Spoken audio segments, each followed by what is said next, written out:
Good morning, everyone, and welcome to our extraordinary GA Volt Europa. It's a pleasure, as always, to have you here. It will hopefully be our last online GA this year, as we hopefully will be able to meet all physically in Portugal in October this year. Long time expected and longed for some Volt spirit with Volters from the whole of Europe. Really getting together, but Rainier will tell you more about this later on after our GA. Now, today it will be short and simple, just a GA of 3 to 4 hours dedicated to housekeeping. We will vote on amendments on our statutes and internal regulations. We will listen to our to an evaluation and improvement proposals to our policy process. We will have a proposal and discussion on the national contributions to Volt Europa proposed by the Country Council and the Board of Volt Europa. And we will have an operational update. So stay tuned and listen in next to whatever you're up to this Saturday morning. And we hope you have a good time. Now, before we get to it, I would like to share three important updates, important to know for all Volters, about three things that are going on in Volt. So the first thing is last weekend we had a German General Assembly, a big milestone for the German team as the Bundestagswahl, the national elections in September, approach. On Saturday, the German team voted on its electoral program, which is basically based on three main pillars: Europe, citizen empowerment, and the climate and digital transformation. So please all congratulate the German team, the policy team, and everyone who contributed to an outstanding job in writing an innovative and forward-looking program.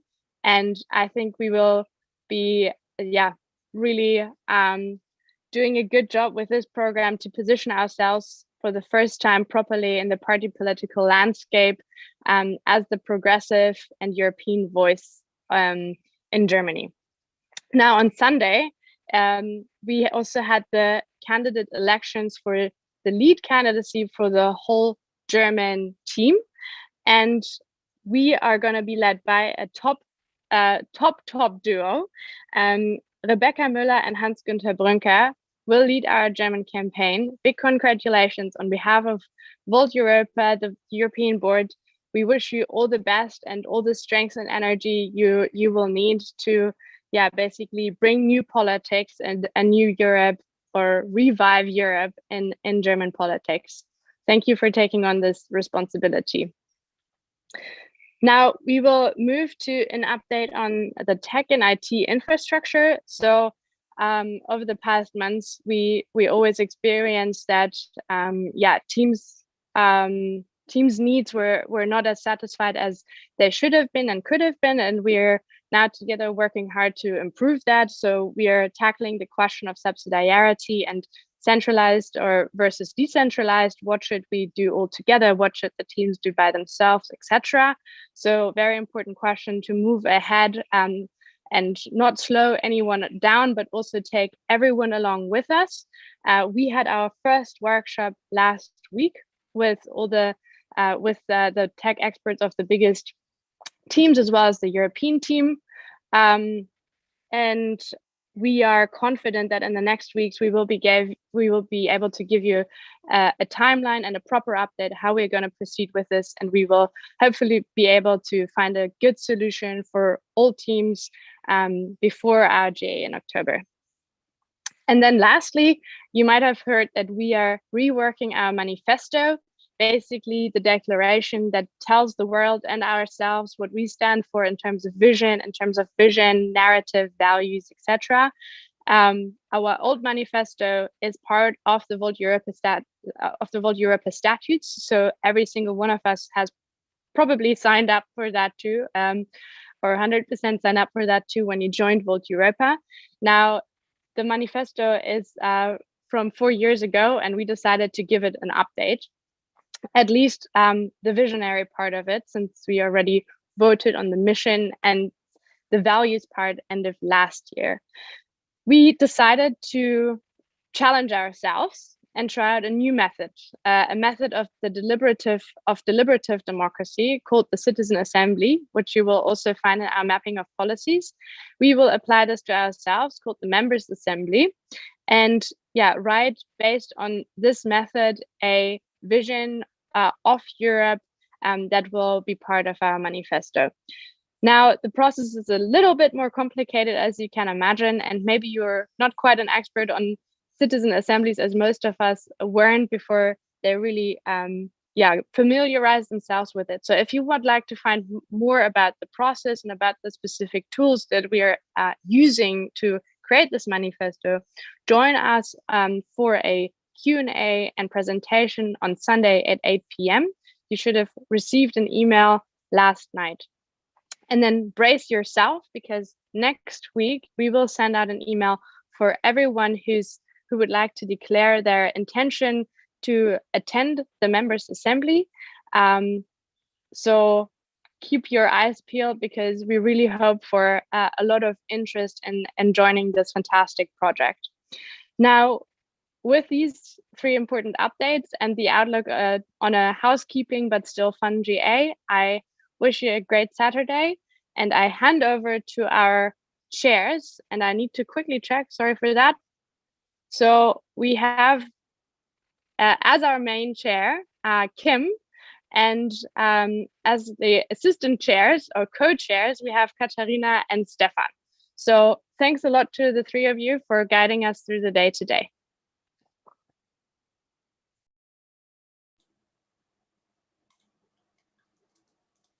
Valérie, a huge thanks for this introduction, and I think it really highlights how dynamic the Volt movement is and how many things are happening all over the place. So indeed, keep your eyes peeled, as Valérie says. There's a lot of things happening, and it's really an opportunity for us to make sure that the movement that we joined remains the movement that excites us, that made us so interested in participating in a new form of politics and in doing politics in a slightly different way. So a huge thanks for your vote of confidence, dear Volters. I am really pleased and really humbled to be able to chair this extraordinary General Assembly together with Katharina and Stefan, whom I thank as well for helping me today. It's my first time chairing a General Assembly, so you guys threw me straight into the deep end, but I'll do my best to keep this General Assembly dynamic and also on time, because I know that all of us have important things to do, and we're of course spending a Saturday talking about very technical aspects, but these are also very important aspects. Technical aspects might be sometimes seen as very boring, but actually they're really the things which help to define the DNA and help to ensure that we keep true to that DNA. So I think today is going to be a very important day, a very interesting day, but indeed a very technical day. But hopefully we'll be able to keep on time. And again, you will see on Tusker that you have the opportunity to ask questions and to make comments. We do warmly invite you to participate very actively in this debate. So if you have any questions, if there's anything that you think is clear, if there are things that you think could be improved, please do use your opportunity to express yourselves. And Katharina and Stefan and myself will try to make sure that your voice reaches the floor so that we're able to ask the tough questions to those who have agreed to speak to us and to present to us the plan and the proposals. So a huge thanks, a huge welcome, and let's go straight into the meat of today's session. So our first agenda item is really looking at amendments to both the statutes and to the internal regulations. So to join me for this, we have, of course, the Governance Commission. So I want to thank very much Daniela and Jeffrey for joining us to talk a little bit about this. And they're going to walk us through some of the technical changes being proposed both to the statutes as well as to the internal regulations, as well as some amendments as well to these, really focusing around remuneration and around the permission to prolong mandates. So really looking forward to that. And there's also some very important proposals amending the way we run our General Assembly. So lots of different changes being proposed. And I hope that Daniela and Jeffrey will be able to walk us through that. Be aware that Tusker vote has been opened as well on these issues. So you can have a quick look at that. The votes close at 12:30 CEST, so Brussels time, +1 if you're in Ireland, -1 if you're over in Bulgaria. So please do be careful with that. And Ludwig and Danielle, the floor is yours. Yes, so it's gonna be me first. Thank you very much, Kim. I'll quickly share my Right, so this is the presentation. All right, let's go. So without further ado, hello everyone, good morning. My name is Jeffrey. I'm the Governance Commission co-lead, and I'm here today with Daniele Latella, and we'll present to you some of the statute and IR changes that are up for vote today. All right, let's jump right in. Just a quick overview. So I will quickly tell you something about the statute revision that we voted on last GA already. Unfortunately, we didn't meet the quorum, so that's why we're back here again to vote on it once more. Then I will present to you some changes regarding our remuneration policy. And lastly, Daniela will guide you through some changes to how we run our General Assembly. All right. Just a quick reminder of what the Governance Commission did in the last few months and at what stage we're at now. So at the last GA in April, we presented some statute changes. We also introduced the Electoral Committee. We changed some board rules.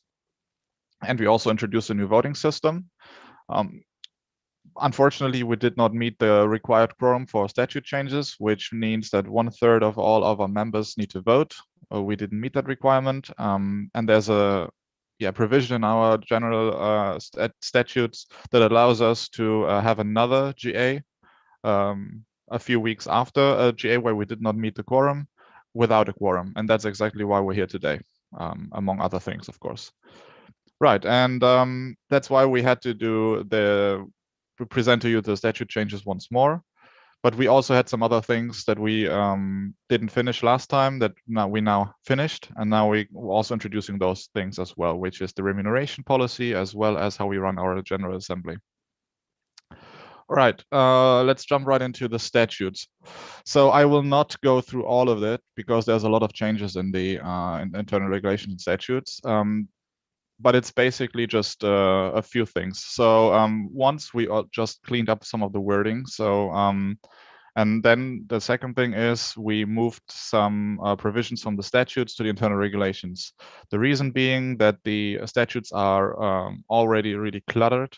So there's a lot of stuff in there that doesn't need to be in there, and it also makes it easier for some of the provisions that we moved to the IR to change them, because as you now know, if we have, if you want to change the statutes, we need to meet a quorum at the GA, and then if we don't meet it, I need to do another GA.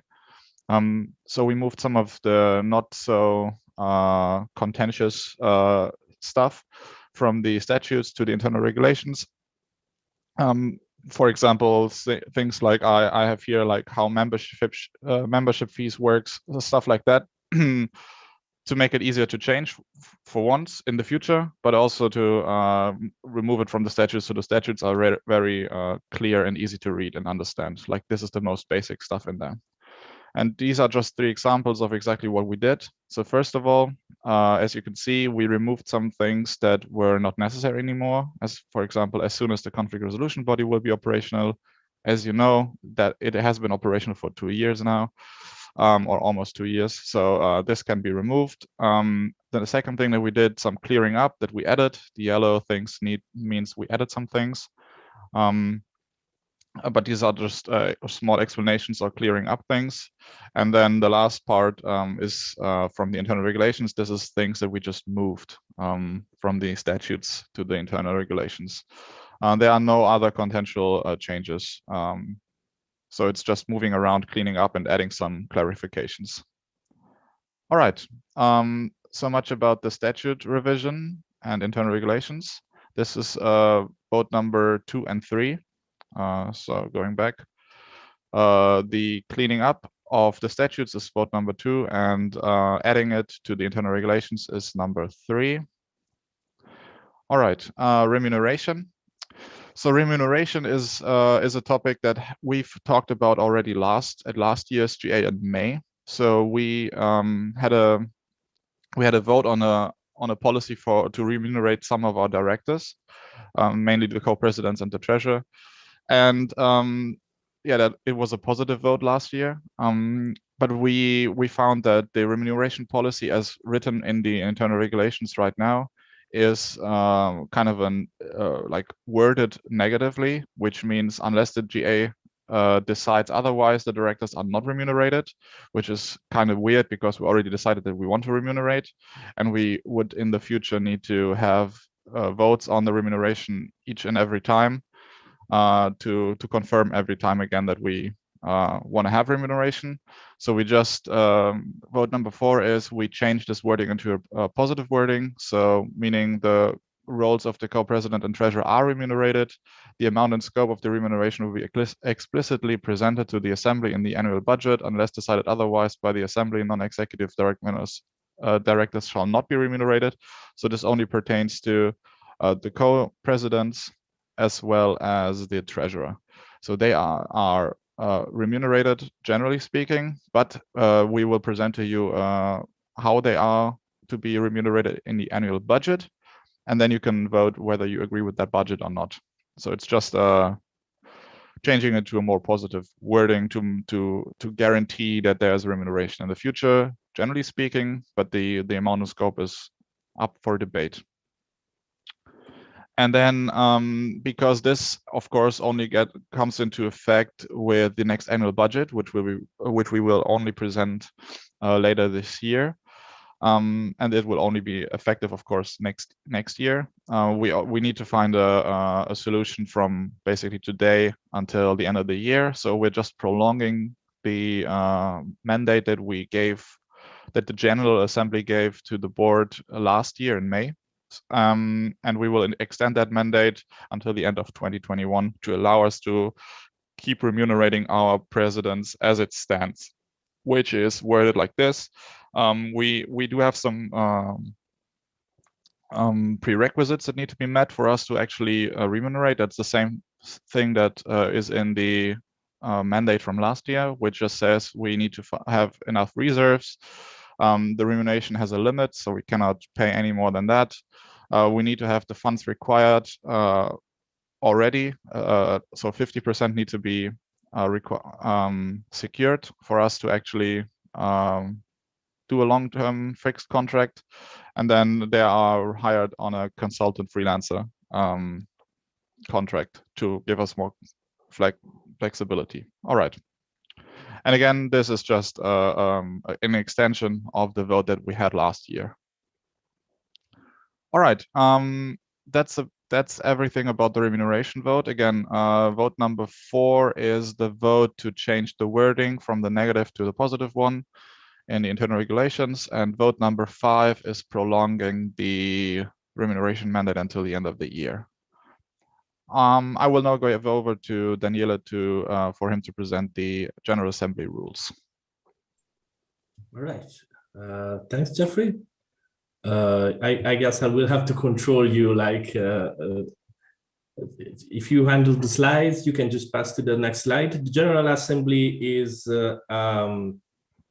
has been presented as 4 independent votes. I first will have to thank Malin Larsson from the legal team and Francesco Sommaruga, who helped us all along the way. It's been a long process to do 4 votes that you will see are fairly simple improvement on how we handle our General Assemblies. We propose them as 4 independent votes, so there will be no problems if one vote does not pass. They are designed so that they can work independently of one another. Of course, we presented them for simplicity, and we would like for you to approve all of them. As you will see, they are connected to one another, but in case you have some issue, which I hope you don't, you will see that the vote will work in any combination of approval. So let's move to the first vote. The first vote is a simple tidy up of the General Assembly rules, internal regulations. Right now, they have been a bit flooded with sub paragraphs. And as you can see here in this explanatory slide, basically there were too many different points and made it very harder to read. We decided to put them together in a much more consistent way in order to make them easier to read for people that need a reference.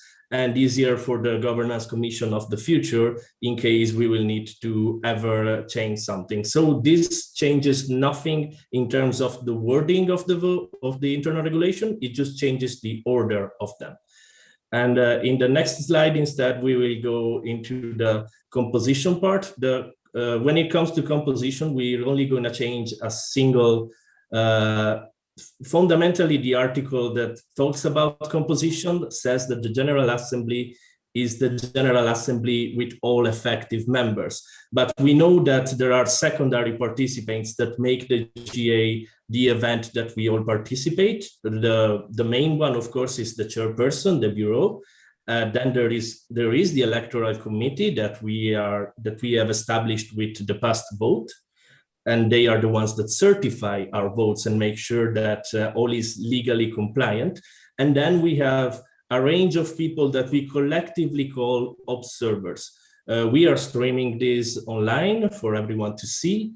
In some cases, when we have physical GAs, sometimes we can decide to have guests over or to open it up to people that might be interested in vote. The General Assembly sometimes has the power to have people interested in Volt come and see what Volt is all about in our General Assembly and then join. So it's also a very important communication tool that in our GA observers are allowed. Of course, the definition of observers is going to be specified in the wording. You can see in the accompanying documents more in detail. But it's also important to say that we are going to leave to every single GA notice the decision whether to allow or not observers of any kind, so that basically the board in the 90% of cases is the one calling the GA. They will decide if it's going to be a regularly open GA, as transparent as we like to be, or if it's going to be a closed doors GA only for us effective members that can vote in the GA. And that's it. Into the next slide. We are going to improve on the chairperson. Right now, we have a very bloated part on the internal regulation that talks about the General Assembly Bureau. In the Bureau, there is the chairperson, and there are people signing the minutes. And with the current regulation, we have to vote the chairperson the moment the GA opens, which is a massive organizational issue. And then we have to vote and elect people signing the minutes, which is a very strong exercise in democracy. And we decided it is definitely over-regulatory. So we simplified the entire bureau into the figure of the chairperson alone. The chairperson appoints the person keeping the minutes, since the chairperson has already been voted, and then one board member, the chairperson, and a minute taker can sign the minute all together. In case they have a dispute over the minute, they can vote, and the majority of the three of them will decide whether the minutes are to be approved or are to be amended. In terms of timing, which is one of the key problems into the current internal regulation, we have to allow time for the chairperson to be elected before the start of the GA itself, because they need to work together with the team organizing the GA itself, making the schedule, making some very important legal preparations that simply cannot be done when the GA starts. They should be done before. So we said that the chairperson will be elected 2 weeks before the General Assembly. And of course, the election will be supervised by the electoral committee, which we just voted in, which we just established. In the last vote, if you can get to the last slide, we are talking about additional agenda items, and this is one of the most important part of these votes, because it's the one that allows voters to bring agenda items to be discussed in front of the largest audience of vote. So right now there is no regulation about what they are, how soon or how late can they be proposed. They can be proposed up to 25 minutes ago, basically. So someone can propose an agenda item at that moment. There is no definition of what it is, and so we decided to fix that. We basically say very simply that an agenda item proposes a decision that the GA can deliberate. And that means that it's a decision that must be voted, and it's a decision that it's within the scope of the European GA, so that we don't overstep, for example, national votes, or we don't decide on policies that should go through the policy process. We will leave that to the chairperson to decide whether an agenda item complies with this very simple definition, and the chairperson can tell the proposer of an agenda item if the amendment is compliant, and can suggest and can give them time to amend the proposal so that it can be a real vote, and have, most importantly, if the vote is compliant, it will have real consequences with the General Assembly and after the General Assembly. For these reasons, we prepared a different schedule. Right now, it can be voted, as I said, up to the opening of the GA. That gives us no time to schedule those votes or table a discussion. So we considered to add into the regulation that after the notice of the GA, it's going to be 14 days for people to present additional agenda items. In this way, we are going to elect the chairperson. The chairperson can check the vote, check the proposals, and give feedback and include them. The team knows exactly with enough time to prepare how many votes, how many additional agenda items are going to be there, and we can actually schedule instead of risking them to actually break our schedule by needing the discussion that they actually need. And those are the 4 votes. Again, they are interlocked. I thank all the people that helped us make them happen. You can view in the documentation, and of course, I'll be available for questions at the end of the presentation. And with this, I can pass back to Jeffrey to conclude. Yes, thank you very much, Daniela. I will once again take the stage, as I already did, and take the opportunity to give you a quick overview of what is upcoming projects for the Governance Commission, just to give you an idea and maybe pique your interest. You'll hear more from us in the upcoming days. So the next big steps until the General Assembly in later this year, where we will vote a new board and some other very important things, hopefully the Manifesto, for example. Until then, we do have another round of projects going on with the Governance Commission. The two main ones will be, for once, we will have a look at the institutional governance, which is our institutional setup between the European Board, the Country Council. There's also the Delegate Assembly still in the statutes mentioned, which we need to figure out what to do with. And yeah, so the overall institutional setup we'll have another look at.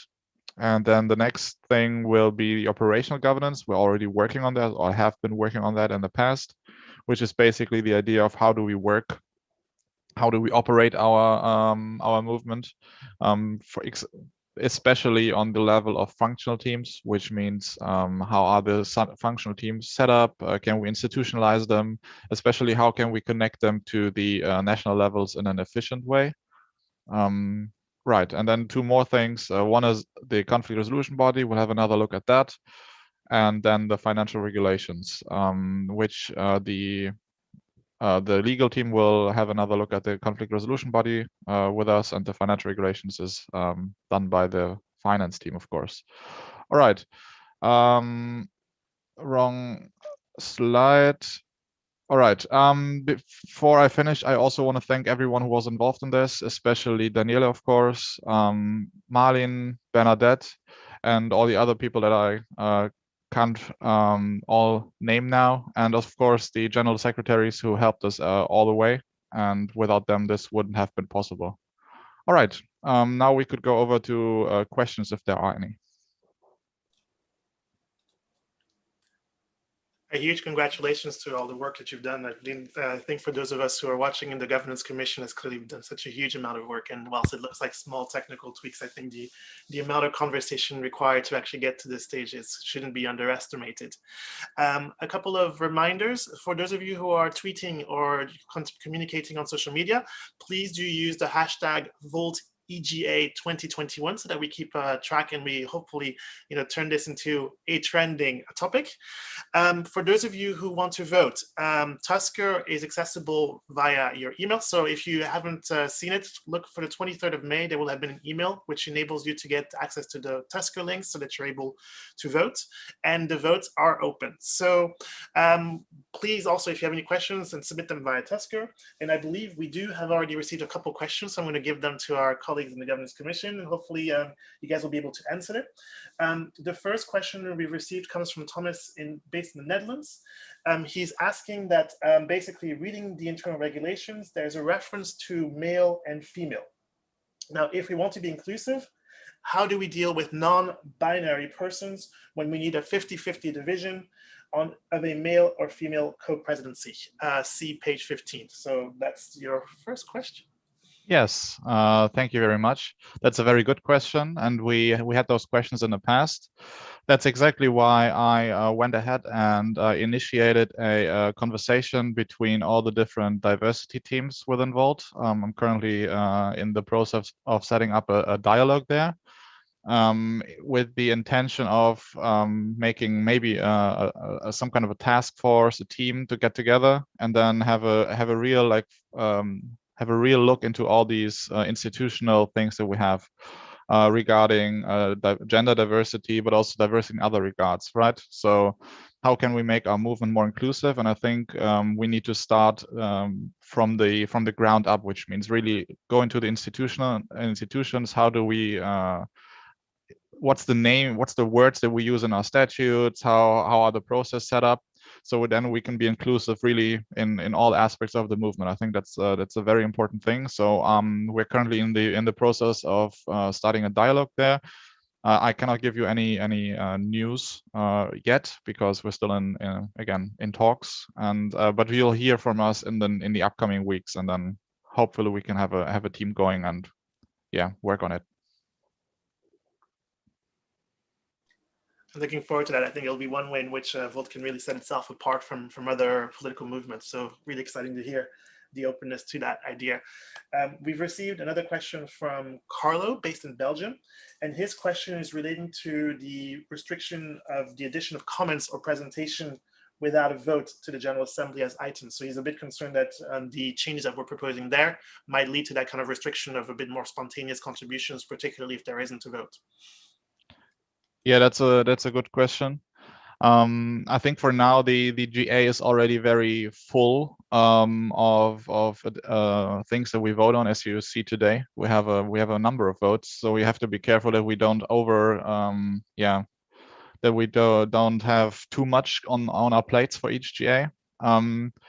I think in the future, I'm not sure whether this completely excludes this. I guess the board can still open up room for discussions, so we can still have panels for discussion. It's just important that not everyone can come up with discussion points to bring it into the. So there needs to be some kind of a filters. But if the board still, for example, wants to allow room for discussions, that's up to them. So they can put it in a notice and plan that. So it's not totally out of the question. It's just like in a formal way. Not every member can then put in any kind of discussion point on the agenda. It's more about if you want to have something on the agenda, you need to have it needs to be a vote That's just to clear that up a little bit. It's still very open for everyone to come up with ideas, but it's still just a little bit of a filter there to make sure that it's still workable. Of course, in the future, we will then again transition to a GA where we hopefully be present in personally again, like physical. And then this all looks a little bit different, right? So people can come up on stage and start discussions, which is a total different atmosphere where this makes more sense than in online as it is right now, which is kind of weird, of course.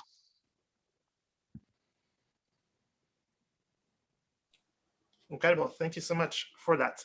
Again, for those of you who are interested, participate in the conversation, in the debate. So if you have any questions or if you have any comments, please feel free to submit them via Tusker. We'll have a quick look at them and we'll of course share them with colleagues.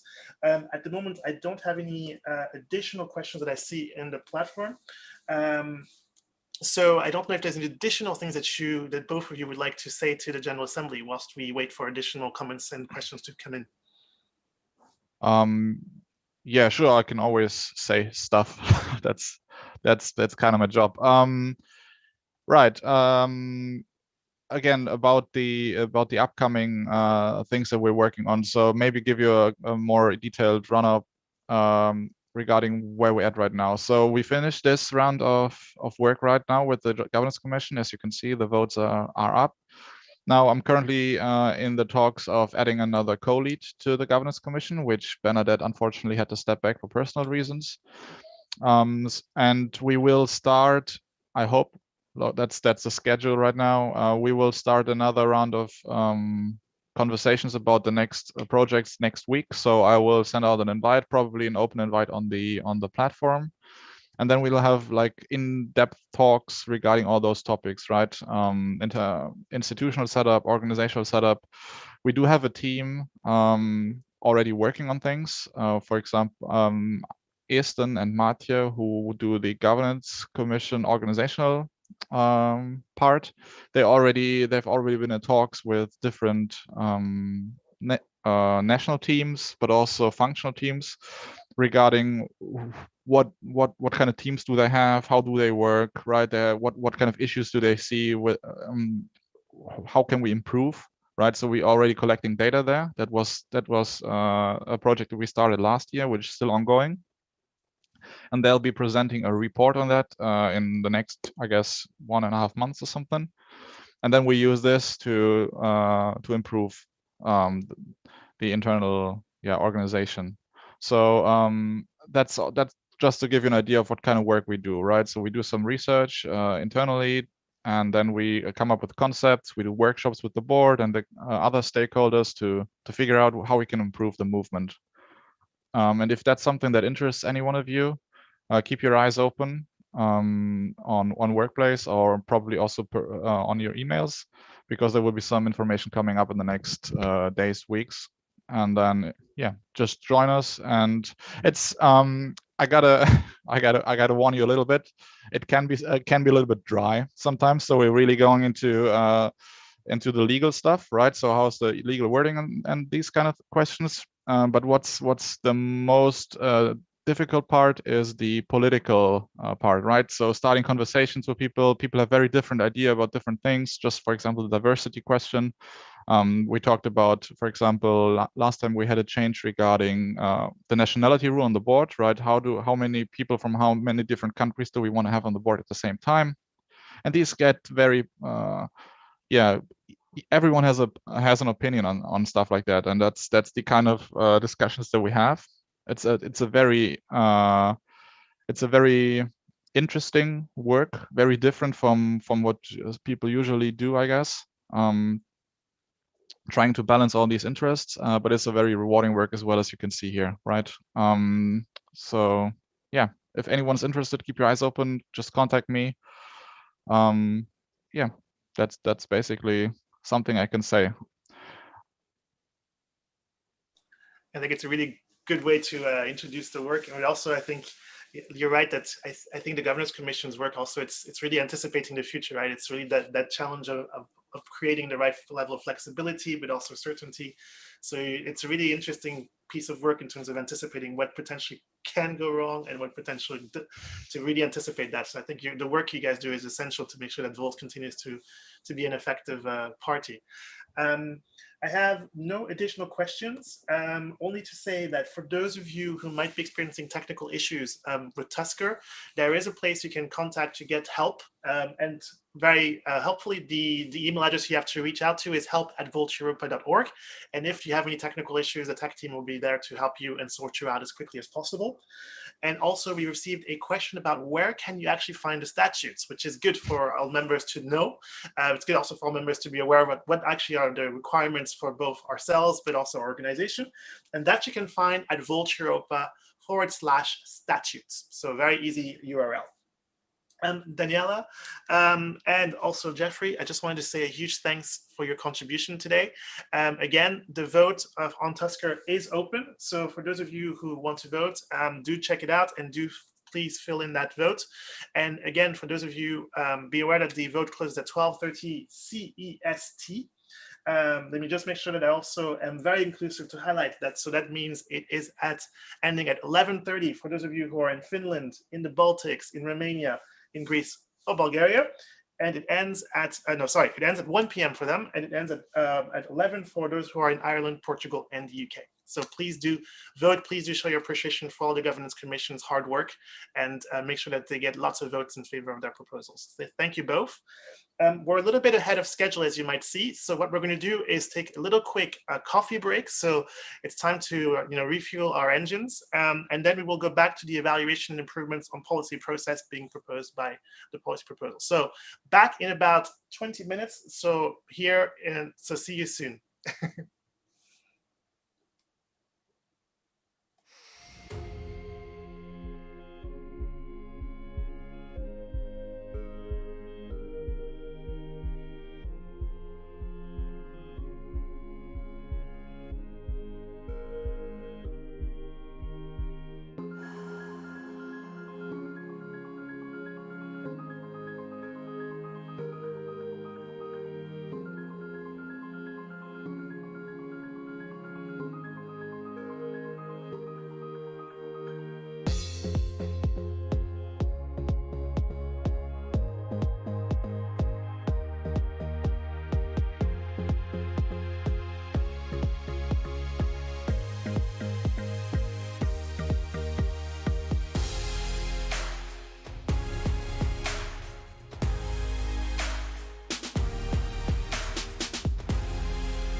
Hey voters, welcome back to this extraordinary General Assembly. I hope you had a good coffee break. Hope you had some cookies, that type of things. I hope that you're energized for the next part of the agenda. But before we go to that part of the agenda, I just wanted to highlight that we also received 3 new questions from Tusker. So I just wanted to share them with you so that you're aware of what the answers are to those, because actually they were really good questions. So thank you everyone for submitting them. And again, you can participate as much as you want, send in your comments, send in your questions via Tusker. We'll pick them up and we'll share them with the rest of the General Assembly so that we are aware of what everybody's thinking and what everybody's commenting on. So please do participate as much as you want. This is your GA and it's only made more lively by your participation. So please do so. So we had 3 questions, as I mentioned. The first one came from Dan from the Netherlands, who was highlighting if we could clarify what the situation would mean, for example, if a few days before the GA, we discover something has happened in the board and that somebody wants to raise that issue, for example, a misconduct situation. Would we be able to raise that in the GA? The answer to that question is actually no. So with the modifications that are being proposed, it would not be possible to raise those issues at the General Assembly. And the reason for that is threefold in essence. The first one is that we are fast moving to a movement where we have more than 15,000 people. And to be able to make these kinds of last minute changes really increases the risk for derailing the General Assembly. So the fact that we're growing really fast, the fact that there's quite a high risk that introducing this ability to really change at the last minute things would derail it, but also would prevent people to participate. So when you have a bigger group, it's much more important to be aware further in advance about what's going to happen so that everybody who wants to participate in the conversation can do so. And the last reason for not doing that is, of course, it also introduces a lot of legal uncertainty. So if there is problems with the particular GA, then people can raise these issues in court and can basically seek to annul GA decisions. And we really don't want these situations to happen. So that's the reason why this would not be possible with the particular modifications being proposed. We then have a question from Thomas, which is talking about, which is highlighting that he was able to vote and then he was able to vote again. That's actually part of the design of the system, so there's nothing to be concerned about. Essentially, your votes are calculated, or rather are attached to a tag. So basically we're able, and a token. So we're able to keep track of who is actually voting, and we basically take into account your last vote. So you do have the ability to change your vote, but we will take the last vote into account. So be aware of that. And then the last question came from Eric, also from the Netherlands, so the Dutch team being very active. So thank you for participating in this DGA and contributing your thoughts and your views. And this was relating to the chair of the GA. And basically, Eric placed a suggestion that actually you're being asked to vote on chairpersons without knowing who they are. So, and therefore, it would be quite interesting to receive in advance also some motivation from the board as to why they've actually nominated particular persons to be chairs and what is kind of motivated that choice, and also just get a sense of who you're actually voting for. And we think it's actually a really fantastic suggestion. So we're going to try to get that to the conference organizing team. They're going to take up that idea, and I think moving forward you will definitely see that as being implemented as a good practice. So very much a huge thanks to you for that suggestion. It's a really good suggestion, and we think that will increase the transparency and also your knowledge of who are being proposed to run this to run the General Assembly. So huge thanks for that. Alrighty, so with that, we're going to move to the next agenda item, which is also a really interesting agenda item, and I'm really curious what the policy team has to share with us. So this agenda item is really going to be talking a little bit about the evaluation and the improvements of the policy process based on our last rounds of policy. So if you attended the last GA, you will have known that we spent a lot of time talking about different policy proposals. There was quite a lot of them, and I think that the policy team has had some time to do some introspection to see what can be improved or changed. So Thor, Ines, welcome to the floor. A huge thanks for your contribution today, and please do share with us what you guys have come up with. Thank you very much, Kim, and hello everybody. I hope you're having a great General Assembly so far. Ines and myself will be presenting a lot about the feedback that we've collected, the improvements to the policy process, and how we are drafting policy debates, etc. As well as opening a vote today, asking to split the amendment phase. For all of that, I will first share my screen right now.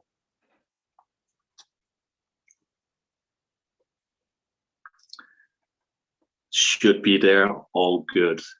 Ines, you're also here with me, yes? Yes, I'm here. Hello, everyone. I hope you're having a nice GA. Very good. So policy process and the General Assembly here. If we take a look first at some of the feedback we collected on the policy process, you will see that we actually covered quite many data points and received feedback at many opportunities in many venues.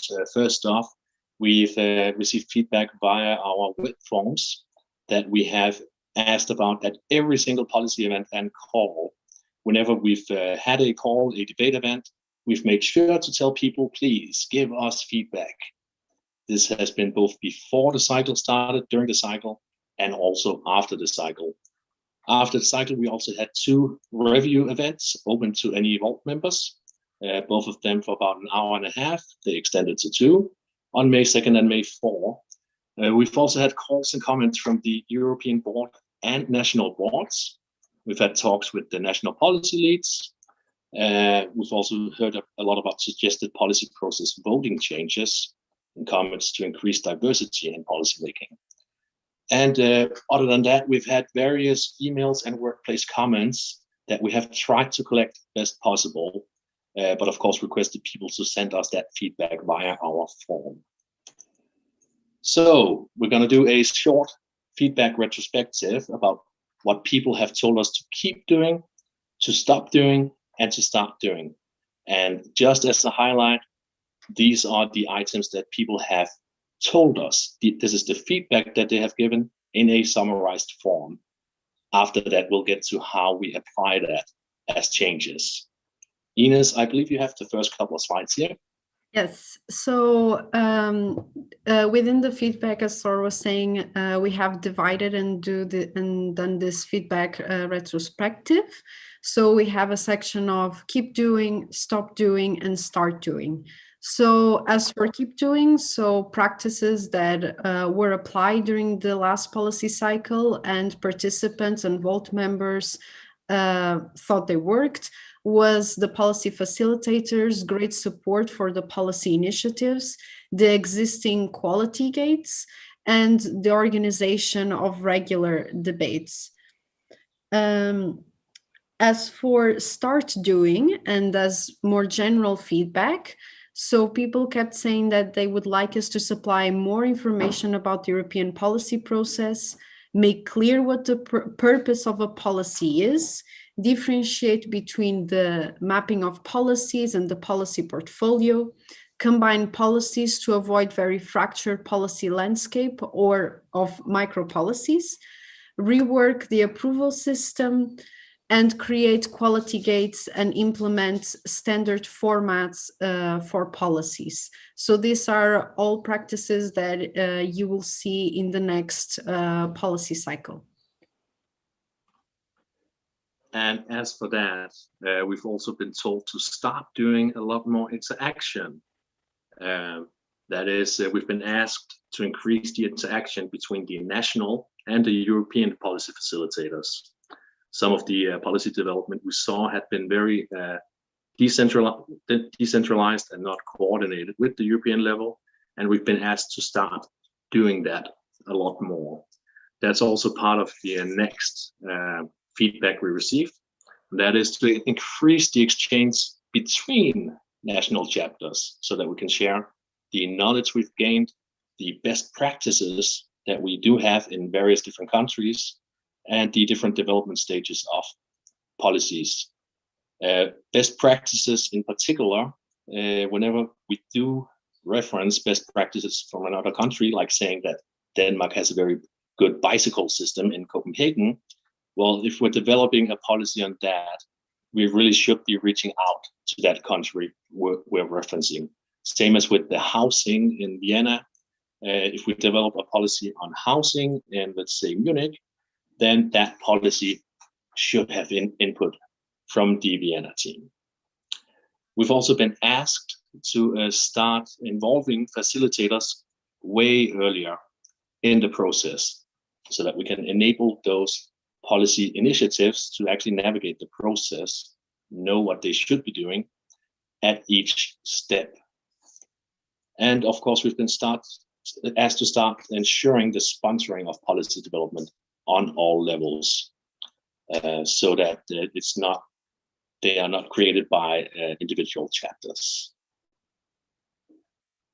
We've also been asked to increase the diversity of people working on policies, and that includes both national diversity, gender diversity, and so on, so that we make sure that as many members of Volt are represented with their different backgrounds when we create policies.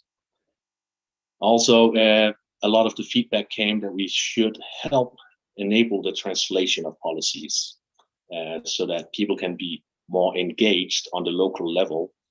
This also helps us to create debate events that reach all the way down to the city levels, so that we can organize more pan-European policy debate events. That's part of the next one as well, to increase our engagement with the party base. We've been asked to start doing that a lot more.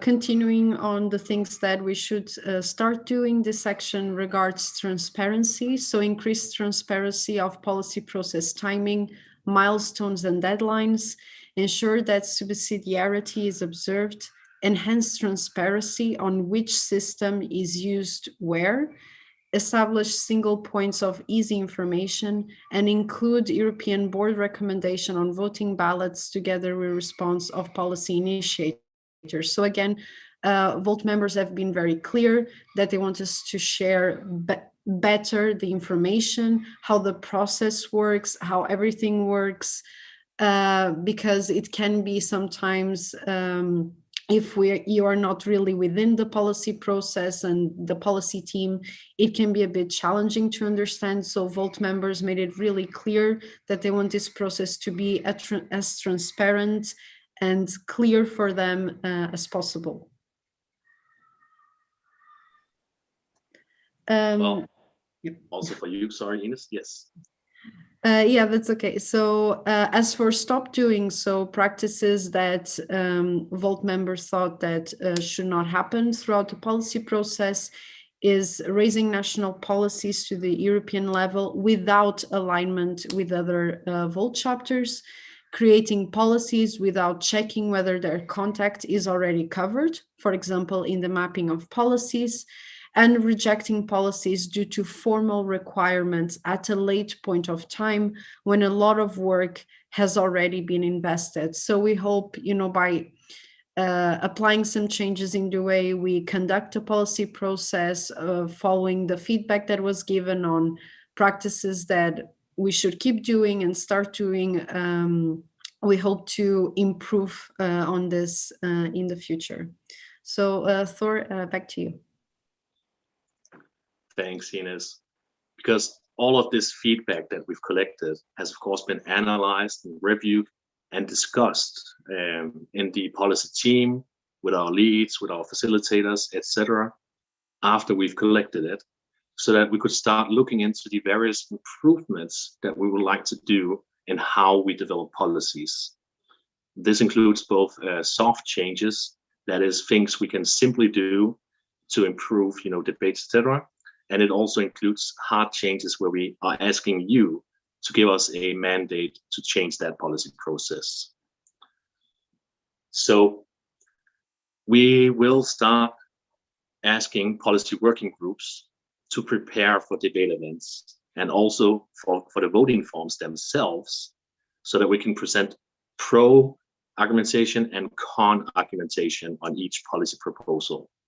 That is to say, when you will be voting on a new proposal, the first very part of that on the voting form itself will be a pro argument, most likely from the process group itself, the proposal group itself, and a con argument from the policy team, the board, or whoever else can provide a sensible and reasonable counter argument. Any proposal will always have something that works for it and something that works against it. There's something we also did during the policy debates in the last cycle. Quite often, we asked, so who would be against your proposal? And that's something where the drafters often had to think, because, well, my proposal is awesome. Why would anyone be against that? Of course, they should stand up to scrutiny, and that will be part of the next cycle.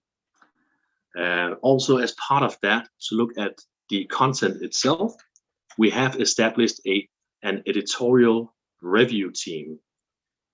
This is a team that will be providing assistance and content recommendations in advance of policy cycles, also as part of the application process, and finally as part of the advisories at the end of the cycles when we are ready to vote on the final and amended policy proposals. Some of those things we will be looking at is the existing criteria catalog. You might be familiar with this. It had a lot of the formal criteria in place, such as, hey, you need to define what content to insert where in our policy portfolio. But we'll also be looking at some new areas. And again, these are definitely needed during policy drafting, not when we are in the middle of a cycle. So we'll be looking at English language conformity, making sure that we are understandable, helping people to correct spelling mistakes or maybe make things clearer. We'll also be looking at MOP coherence. Does this fit in with our existing policies? Do we have competing policies that this would actually endanger? We'll also be looking at pan-Europeanism. Is this something that's relevant to more than one national chapter? Is this something that's relevant to all national chapters? This is something that ideally should be in place. Inclusive language is also quite important for us, and our social equality facilitators are very keen here on helping people to improve how we describe different people, etc. This is something where most people do not have any intention of harm, but most likely have just overlooked things. The main part here is also that we will be giving a qualitative peer review. That is, that we'll be actually analyzing the content itself of proposals, giving recommendations on how to improve them, and finally, at the end of it, giving our own peer review conclusions for review by everybody else, so that they can see how is this proposal actually, how does it stack up? Ines? Okay, thank you. So as for other improvements that we'll be implementing, we have the split of the amendment phase. So 21 days turn into 14 plus 7 days. I'm not going to hold myself here explaining this because we have a section of this presentation that describes very well what this change means. And another very important improvement that we will apply is that, again, as we said, it can be challenging to navigate the policy process. And there are a lot of great, ideas and policy making going. And we want to make sure that each Volt member that wants to build a policy and create a policy has the knowledge and tools to do so. And so we will hold policy workshops supported by our new process lead. And we will explain the policy process. So that's going to be a very big part of the workshop. How does it work? What are the, how much support do you need? What is the timeline? How does every step work? And what does it mean for you and your policy? How to create a policy. So how to, maybe you have a great idea regarding animal rights, but you don't know very well how you could put that into a policy that could then go through the process. So we'll explain that. And of course, the structure of a policy process. Our great editorial review lead, Udo, is now creating templates and so on that will be extremely helpful with this. And he'll create some best practice examples. And these policy workshops, we'll hopefully announce them soon because they will begin before each formal policy cycle. As for improvements, as I was saying, we will create and improve more templates to be used by policy working groups when they are drafting initiatives, because there's always this research phase and collecting phase and gathering information, but eventually you have to put it into a template and really create a policy. We will create more transparency with a concise overview of the process, and the creation of a wiki and policy database. We also have a new policy database lead to share knowledge and assist in the development of new policies for the European and a national level. So again, we hope to give you all more support in policy making and to make the process easier to navigate and more transparent. Thanks, Ines. I will try to speed things up a little bit so we have time for Q&A at the end of this presentation, and you can already now start to give questions and comments on the question comment form. I believe you should find that on your Tosca page. So all of this feedback, of course, gives us an opportunity to make changes to the policy process. Ines? So exactly, as Sir was saying, this is a change. Ines, you there? Can you hear me? I think we might have lost Ines, so I'll cover splitting Flora, the amendment phase. I can hear and you. that Yeah. is the previous and current state is that we have 21 days to file amendments, work together with the groups and amenders, and come up with either a joint amendment to what was submitted or a competing argument, etc. Well, what happened in the last cycle is that everybody submitted amendments quite late during these 21 days. That gave the proposal groups very little time to process the amendments and work together with whoever suggested stuff. That is why we are asking you with this vote, if we can split the amendment phase, if we can help give people more time to process amendments that were submitted. Ines, I hope you can hear me now because I believe you are back, and I'll give you the next slide. Yes, I'm here, yeah. Continue as I was saying, when the splitting of the amendment phase, this of course will imply changes in how the policy, the process timeline works, and you can see very well in this timeline created by our process lead and policy facilitators how it will look like. So we hope that the amendment phase is more productive, because a lot of people said that they felt they didn't have enough time, that it didn't, that they thought it was very rushed. So we hope with this change that there is more time to draft amendments, consolidate them, and then vote on them. So we make sure that, you know, when we get to the final vote and the other milestones, the policies are, you know, as great as they can be.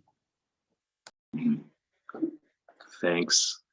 I would just briefly like to explain the second vote that you did see in the explanatory note to the GA. And that was that we had sent you all a vote to formalize this peer review criteria. We asked that you would give us the power to reject policies based on the output of a qualitative review. Well, we didn't feel as comfortable with introducing this just yet. So we have withdrawn this vote. However, during the next cycle, before the next cycle, starting now, we will start to use this editorial review team to help people draft better quality policies, to give them recommendations on what to change and how to improve. And then at a future GA, we will look back at how we have done this to see whether or not we can suggest that this becomes a hard rejection proposal capability. That is, we'll look later at a GA on whether or not we should be able to reject policies based on a qualitative review. So as for next steps, so we have already updated the MOP because with all the policies that were voted upon on policy cycle 1 and 2, so the last one. And of course, that implies that the MOP has to be reviewed and updated accordingly. This was an effort that was done by our editorial review lead, Udo. This work has been concluded. It's now going to be reviewed to make sure that there is English conformity and that it is coherent, so that the changes didn't make the text weird or hard to understand. And the newest version is the MOP 8.0, and will soon be shared with the comms team and all Volt members. So keep an eye for that. I'm very excited about it, by the way. We should be publishing the updated MOP next week. Next steps also include that we will start programs on establishing a range of related and coherent policies that fit together, where we'll start to include many different policy initiatives under one main topic. And together with the board, we have decided to focus on economics, digitalization, and health. We'll be reaching out to see if we can attract more policy drafters, and we will be establishing our own policy initiatives.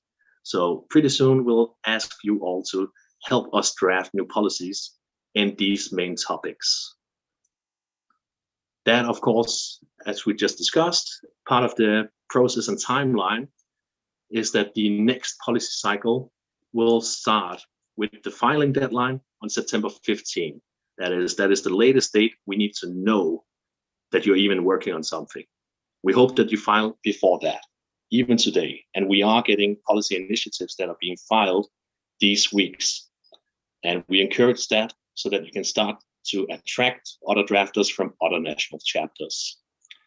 The deadline to submit a policy proposal is October 15. And we'll be reviewing there, making sure which policy proposals are accepted so that we can start the amendment phase on October 22. As we mentioned earlier, that means we've got 21 days there, including those 7 days in between, a total of 30 days to review the proposals that have been submitted and suggest amendments. That also means that at the end of it, if the proposal groups do not accept these amendments, they will be put to a vote by all of you, same as we did for the last cycle. And once we've voted on that, we have the final amended proposals that we will then vote on in December. The next policy summit will be on December 15, where the 7-day vote on proposals will end. That means that on December 15, we will very likely have a range of new policies that will be implemented. So it's very exciting. As part of that, before the cycles, we want to have regular policy debates. And this means that we'll have an open policy debate once a month. So far, we've planned that to be the first week of a month, most likely late Wednesdays or during the day on Saturdays.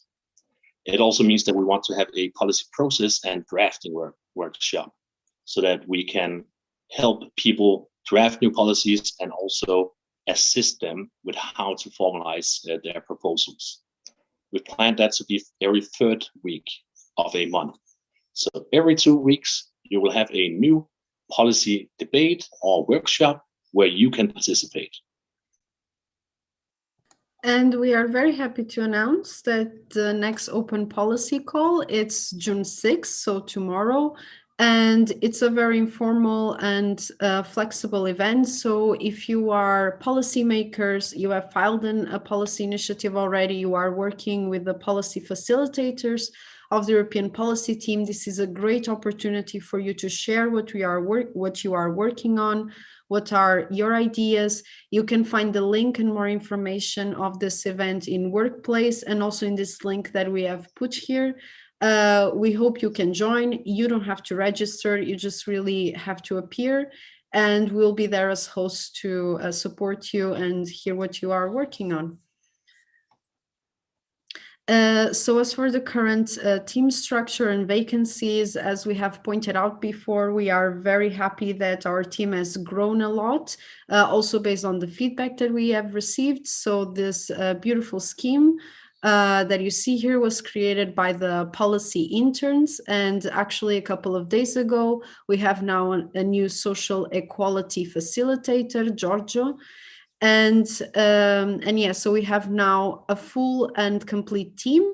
We still have some vacancies though that we wanted to share with you all, which is policy events lead, and of course subject matter experts for the editorial review team, because as Thor was pointing out before, the editorial review team now has a lead, Udo, that you can see in the slide, but he will need the support of specialists, academics that, for example, I don't know, literature students of English that have a very high level of English that could review policies. This is just an example, and of course, if you are interested in any of these positions, please contact me and Thor. And in the case of the editorial review team, please also contact Udo. And as said before, we have a new social equality facilitator, which we are very happy about. And a brief note on vacancies. The various policy programs that we are establishing, including the current energy transition program from Rob, are looking for more members to join and help draft all of these related and coherent policies. For those, we'll be publishing new initiatives on an ongoing basis, way in advance of each policy cycle, so that you all have an opportunity to engage and collaborate. I just wanted to say that also on that, going back to Rob and Mo, which are our global balance facilitators, they also have a very ambitious project regarding migration. So if you know about the subject, if you are a specialist, if you study migration, please do reach out to our global balance facilitators via workplace or email, because they are, again, looking for people to engage and lead this very ambitious policy project. Back to you, Thor. Thanks, Ines. So that was probably a lot of details and info, and you might have to digest some of that. You might also want to have a look at the various policy initiatives that are currently ongoing. All of that you can find on vault.link/policy. This is a shortcut to our Google Sites, where we both have an overview of the ongoing initiatives, the organogram of our policy team, who you can reach out to, both for the different challenges, for our interns to assist, for our process, database, and editorial leads, and of course Ines and myself, if you have any questions. This page also has an overview of our timeline, in case you forget it, or in case you cannot find this presentation again. I'm pretty sure that we're going to link this in the explanatory notes for the GA. And we also have an ongoing list there that will be updated with any proposals that have been submitted when we come to October, including any amendments that we then receive. Every single step of this policy process cycle, every time we receive something new or we publish or accept something new, we will be updating this site for transparency's sake, and so that you all know exactly what is happening and what is about to happen. Again, as we said earlier, the filing deadline is in September. Simply, the deadline for you to even tell us about what you're working on, do tell us earlier. And that means from that day, early September, until December 15, is where we have this entire ability to engage, to draft, to join working groups, even now, and then to suggest amendments and vote on those before we end with the policy summit on December 15. We also have a policy working group on the workplace, EUR policy. And I think we forgot to mention here that we also have a policy process group on the workplace, where any drafter or even just anyone interested in how things work are able to join and ask questions about how to draft policies, where to find templates, where to find more information, and of course also to ask for more members for their initiatives. We do announce every single initiative that we start and that members start on the EUR policy page.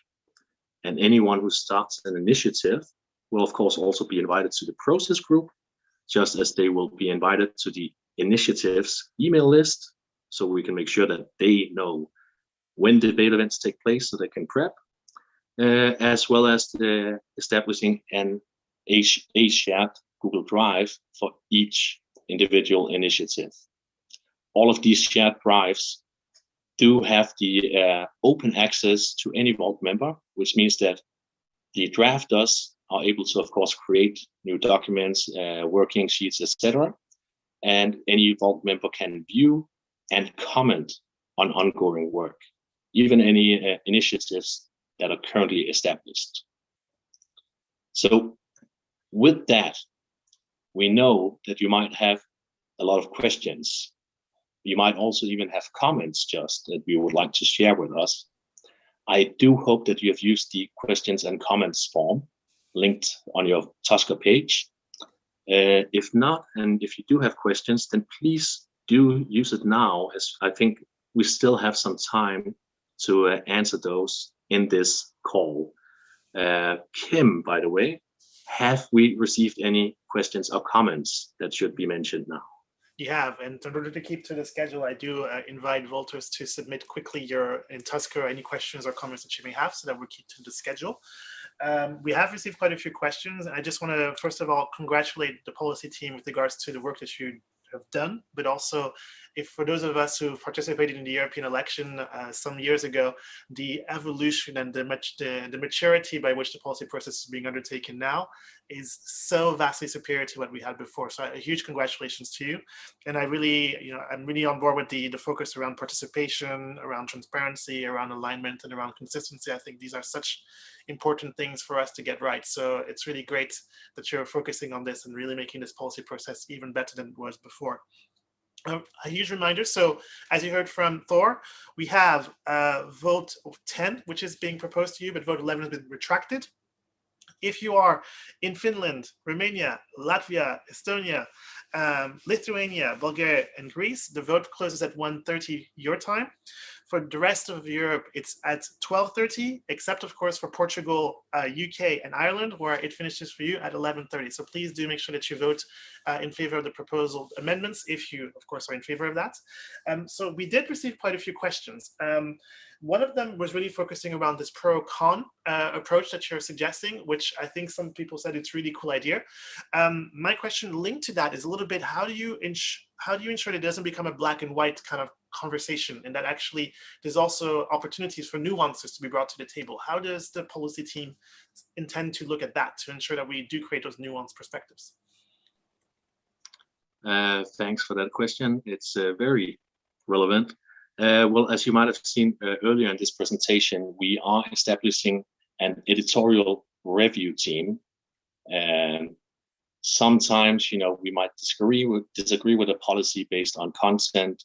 Mostly, though, it's about whether or not it's coherent with the rest of our policy portfolio, etc. So this is not about having something black and white, where we will always say, oh no, you should completely reject this proposal and every other proposal. Now, this is to give a pro and counter argument. We expect that most of our counter arguments will be relatively mild, but we want to give people the ability to see why should you accept this proposal for a new policy and why should you not.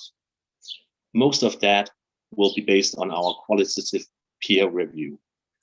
Sometimes we might also include criteria from the criteria catalog that we feel might not have been fully met, but are not egregious enough for us to simply reject that. So I hope that answers your question. It certainly does. And if there are any additional questions linked to this, feel free to submit on Tusker Friends. We did have a question around from Thomas and Marijke, both based in the Netherlands, and clearly the question of language and accessibility really struck a chord with them, and I think it probably strikes a chord with a lot of people within Volt. And the question is really around, so how do we ensure that we, that the English language accessibility and also / barrier, how do we deal with that? How do we deal with the translation aspects and that type of thing? So that was really a question which many people had with regards to that ability to participate, even if you might not have English as a mother tongue, or you're not, very proficient in English, that you're still being able to participate in the policy process as any other Volter. Any thoughts on this? Yes, so that's a really good question, because it's definitely one of the biggest challenges that the policy team has. I do recommend talking with one of our policy facilitators that has been pushing a lot for this effort. His name is Alberto Tani. He, for example, does a lot of translations himself from English to Italian and vice versa. So it's not easy, because as we are a volunteer-based organization, we are depending on each other and each other's effort to actually translate and try to during events to have this language bridge. So it's not something that will get done tomorrow and that it will be easy, but it's an effort that we will do, and we hope that in the future that the policy process will be language inclusive, and that all policies put forward and so on will be translated, and that events will be open, and it doesn't matter if you have an extremely good English or if you're only able to speak Portuguese, it will be fine. So I just want to be really humble, answer this, because it's not something easy to accomplish, but it's something that we'll actively work on, and we count on Volt members to achieve this. Thanks very much for your humble answer. Linked to this, actually, I know that on Volt Workplace, we also see oftentimes kind of challenges around the use of plain English, whatever that might mean. Is there a feeling within the policy team as well that in terms of the policy proposals, you're looking to make even the English more plain, or is your view that actually no, we should be making full use of the English language, or indeed any other language which we'll be translating to? Thanks. I think our main focus there is first to make sure that the new policy proposals are easy to read. That's simply us acknowledging, as you say, that not everybody will have the same level of familiarity with the English language, but it is our working language, so we do want to improve there. And of course, we will be reaching out to the national chapters and see if we can get them involved earlier, so they can help translate policies that are being worked on. Super, and thanks for the short answer. So there's 2 more questions which we want to go through before we switch to the next agenda items. We're going to try to quickly sneak them in. The first one is really around the time in which people can essentially submit amendments and also deliberate around them. There's a concern expressed by Dan in particular around whether the shortening of the time can also limit the ability for people to really properly, assess and respond to policy proposals. Are you concerned about that? Also concerned about taking power away from the GA, or do you feel that actually your proposal really covers these aspects, or at least has deliberated on them? I think this is an answer from both Ines and myself. I've put up the slide up for our timeline. And this is simply when the official process starts, But we, of course, will be having monthly policy debate calls in advance of this. We'll also be having a first round of policy debates between the filing and application deadline. Same with a second round of policy debates during the amendment phase, as well as a final round of policy debates when we have the amended proposals. This official part of the cycle is a duration of 3 months. We did not feel comfortable extending the former parts beyond 3 months. And I do believe that should be sufficient time to get familiar with policies and to be able to find the ones you are interested in. Hopefully you will also do that today or even tomorrow when we have that kickoff call to get everyone started on the policy discussions. I also want to say that, completing what Thor was just describing, is that this is just a formal timeline. Policymaking shouldn't be something restricted within this timeline or just before. It's something that in Volta Europa we should be practicing all the time, because policies are the way that we answer to the issues and challenges that we find in our world and in the EU. So this is just an opportunity for you to put forward and make public that policy making that you have been working on. So we also want to inspire you all to do policies, regardless of this timeline. This timeline is just a formality. So, keep working on your ideas, keep making policies. For me and for Thor, we are always in the policy process. So he is always telling me, oh, for me, the policy cycle 3 has already begun. This is just like the milestones. For me, it has already begun. And I hope that Volt members think the same way. Thanks both. There's one final question. I just want to sneak it in because I think it's quite an interesting question around kind of what exactly are going to be the criteria for the new peer review team that's going to be set up. So are there criteria already determined for them? And this thanks. Thanks. We are setting up an initial team with some core members. It's not like they will have a special mandate, because we will be including other Volt members every time we have regular peer review calls. These will be ongoing, as mentioned, also before this formal part of the cycle and during. And I expect that they will also be a part of our policy workshops, where we go through the criteria and help educate people on how to improve their proposals, or how to use our templates, or how to navigate this sometimes technical process. I believe you mentioned this is also the last question. So Ines, the floor is all yours, including the final remarks before this is done. Yes, so I just want to say, because I know we have a limited time, if you want to know more about the criteria catalog and how your process is going to be reviewed, I really inspire to contact our lovely new leads. So Udo and Yanez will be there to help you and answer any specific questions that you might have that you feel you cannot find in the policy website or in the available documentation. They are also actively working to make that information more clear and accessible. And I just want to thank you very much for having us in this GA. We are extremely happy to be here and to share the official feedback. And we hope that you all participate in policymaking in Volta Europa. And we are here for you to help you, guide you, and support you. So thank you very much. And thank you very much, Kim. Thank you.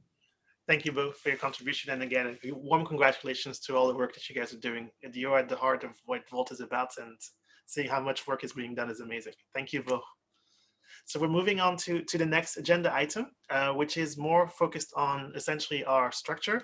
And here we're going to talk a little bit about the national contributions to Volta Europa. So as you know, every chapter has the opportunity to contribute to Volta Europa some financial contributions in order to ensure that we maintain a pan-European movement and also a pan-European capacity.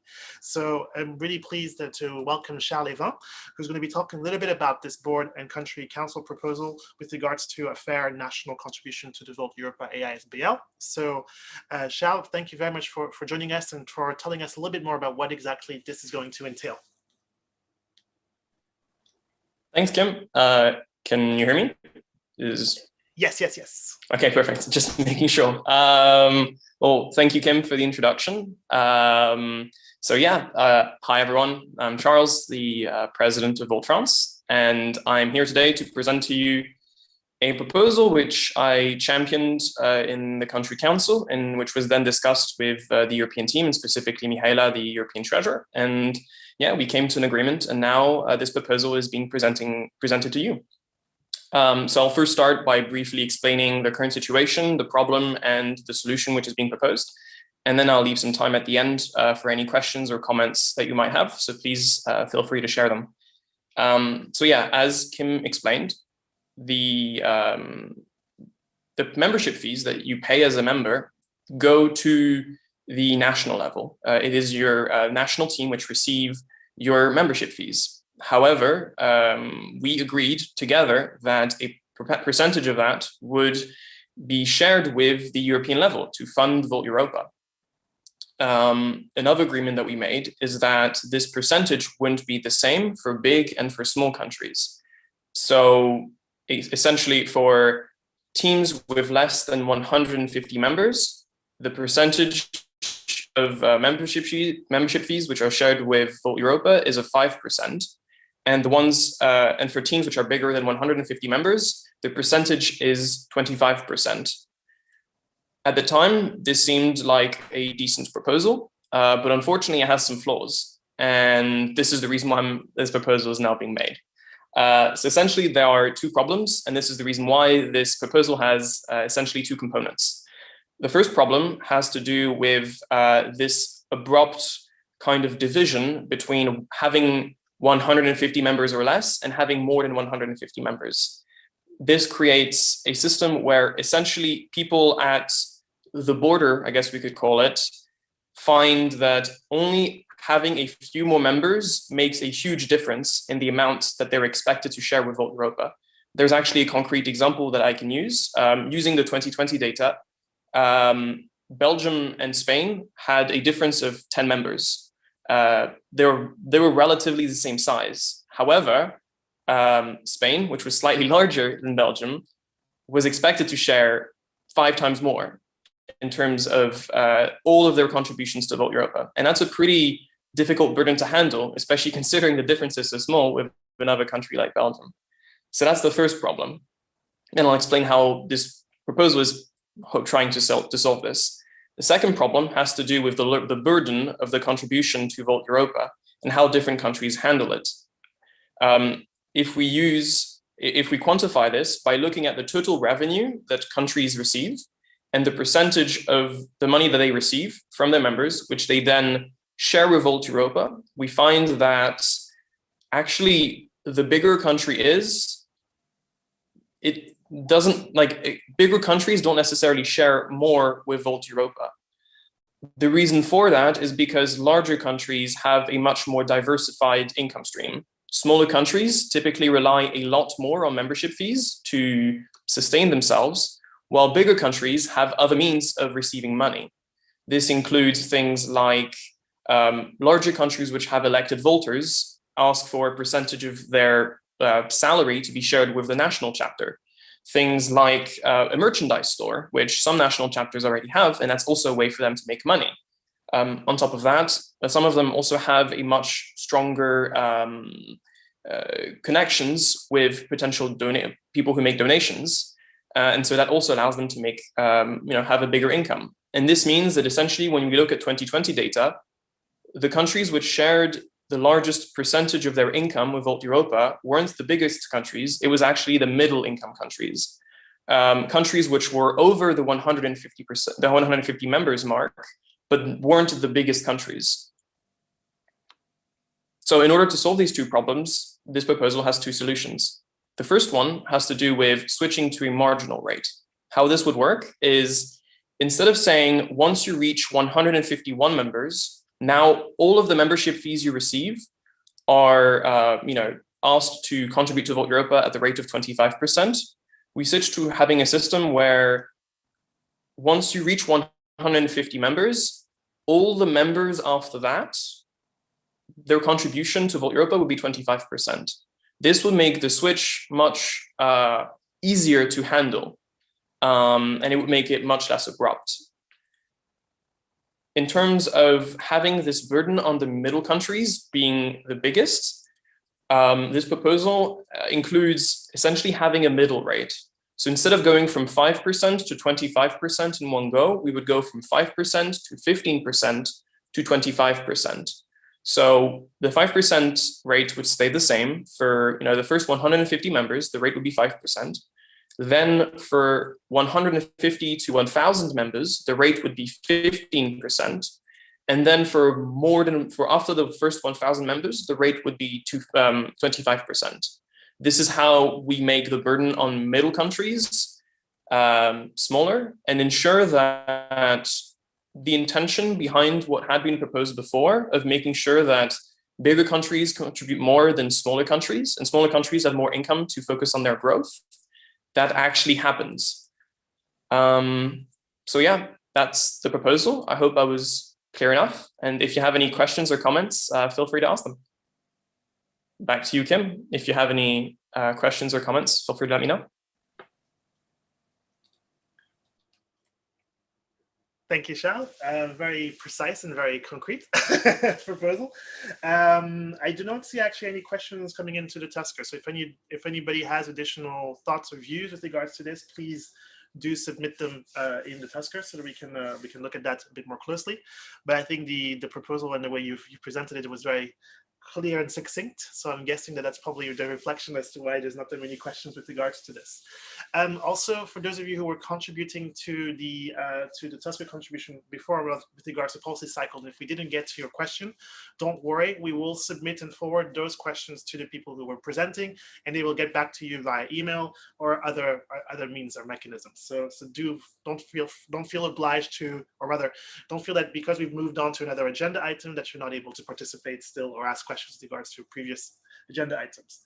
At this stage, I don't think we have any questions, Charles. So I think it was super clear and super concise. So thank you very much for the proposal, and hopefully members understand the issues that you were raising with regards to that fair contribution, and that it will be approved.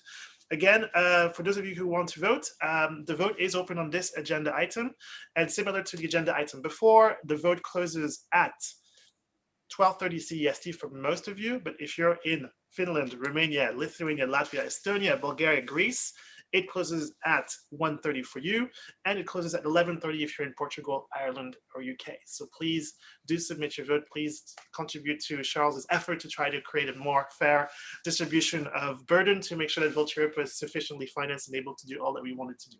Charles, a huge thanks for the contribution. And thank you for inviting me. You're welcome. And we arrive just on time at the announced coffee break. Please do make sure that you submit and participate in the social media conversations. So remember, it's hashtag VoltEGA 2021. Make sure that before you go for your coffee break, you also vote on Tusker for all the different votes. There's a lot of them live at the moment, so make sure that you're voting for each and every one of them. Remember that vote 11 was retracted, so that's also why you don't see that one. So a huge thanks for your active participation, everyone. Make sure to submit any thoughts that come up during the coffee break onto Tusker. We'll get to them when we can. And enjoy your coffee, enjoy your cookies, or if you're having lunch, enjoy your power lunch, because you have about 15 minutes before we come back. Thank you, everyone.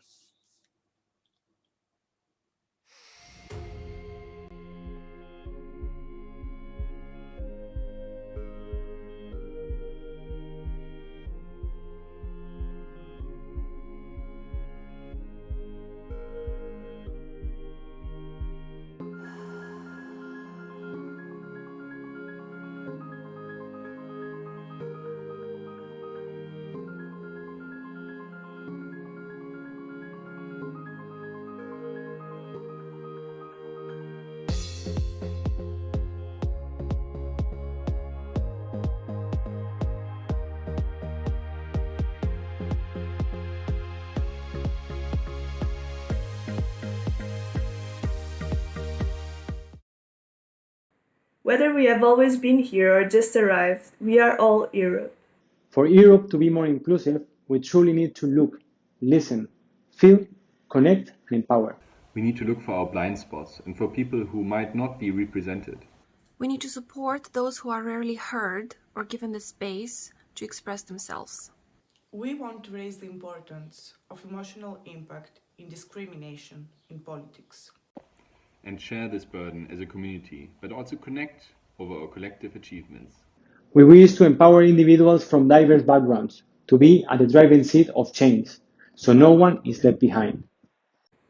We still have a lot to learn, but we come with an open heart and an open mind, because we are Europe and we want to be the party of systemic inclusion for all.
Welcome back, Volters. I hope that you had a great power lunch or a power break. Regardless, I hope that you have now more energy to complete the second part of this Extraordinary General Assembly. But before we do that, we received some questions for Charles just before the break. So we wanted to make sure that Charles is able to answer your questions with regards to the proposal with regards to fair contributions from national associations back to Volt Europa ISBL. So Charles, let's get straight to them. We received a question from Javier from Germany, who was saying, how do you handle the marginal contributions when not all members contribute the same amount? So we have different membership fees per national chapter. So how do we handle that? Would this introduce just a whole bunch of bureaucracy for Volt, both the national chapter and of course the European chapter? I mean, I understand that this might make things a little bit more complicated for the treasurers on the European and the national level, but at the same time, I think it would lead to a fair outcome.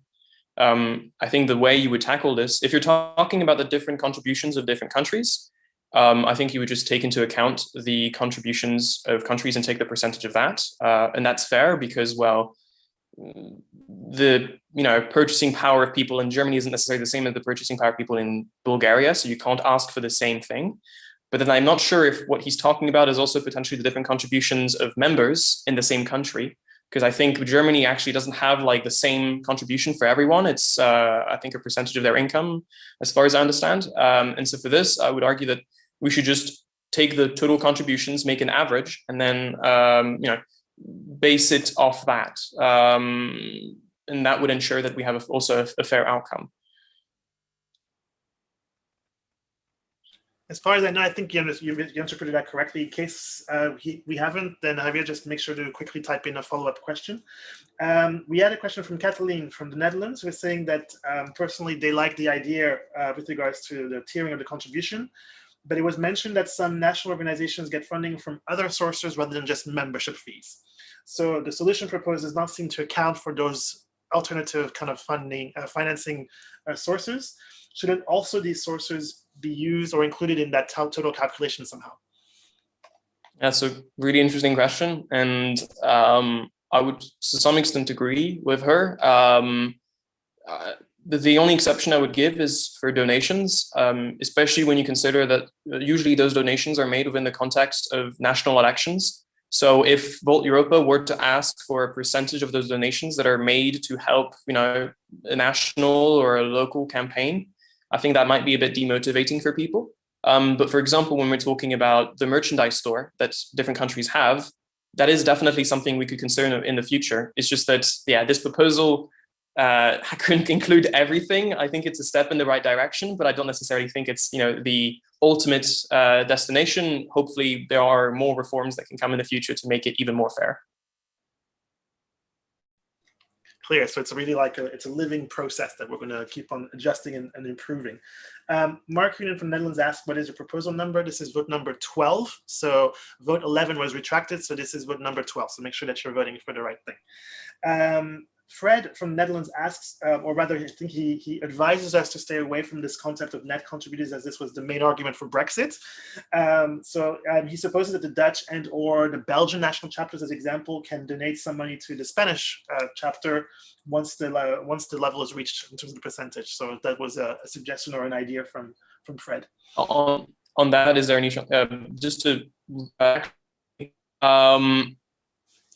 sadly, for a lot of countries, that's not legal. Speaking from my own country in France, we have very strict rules in terms of who can actually help us. And even though we would love to accept the help of, Dutch or German or Belgian or anybody, people from any country in Europe, sadly, for a lot of countries, that's not allowed. We can only accept the money from French citizens or from French residents.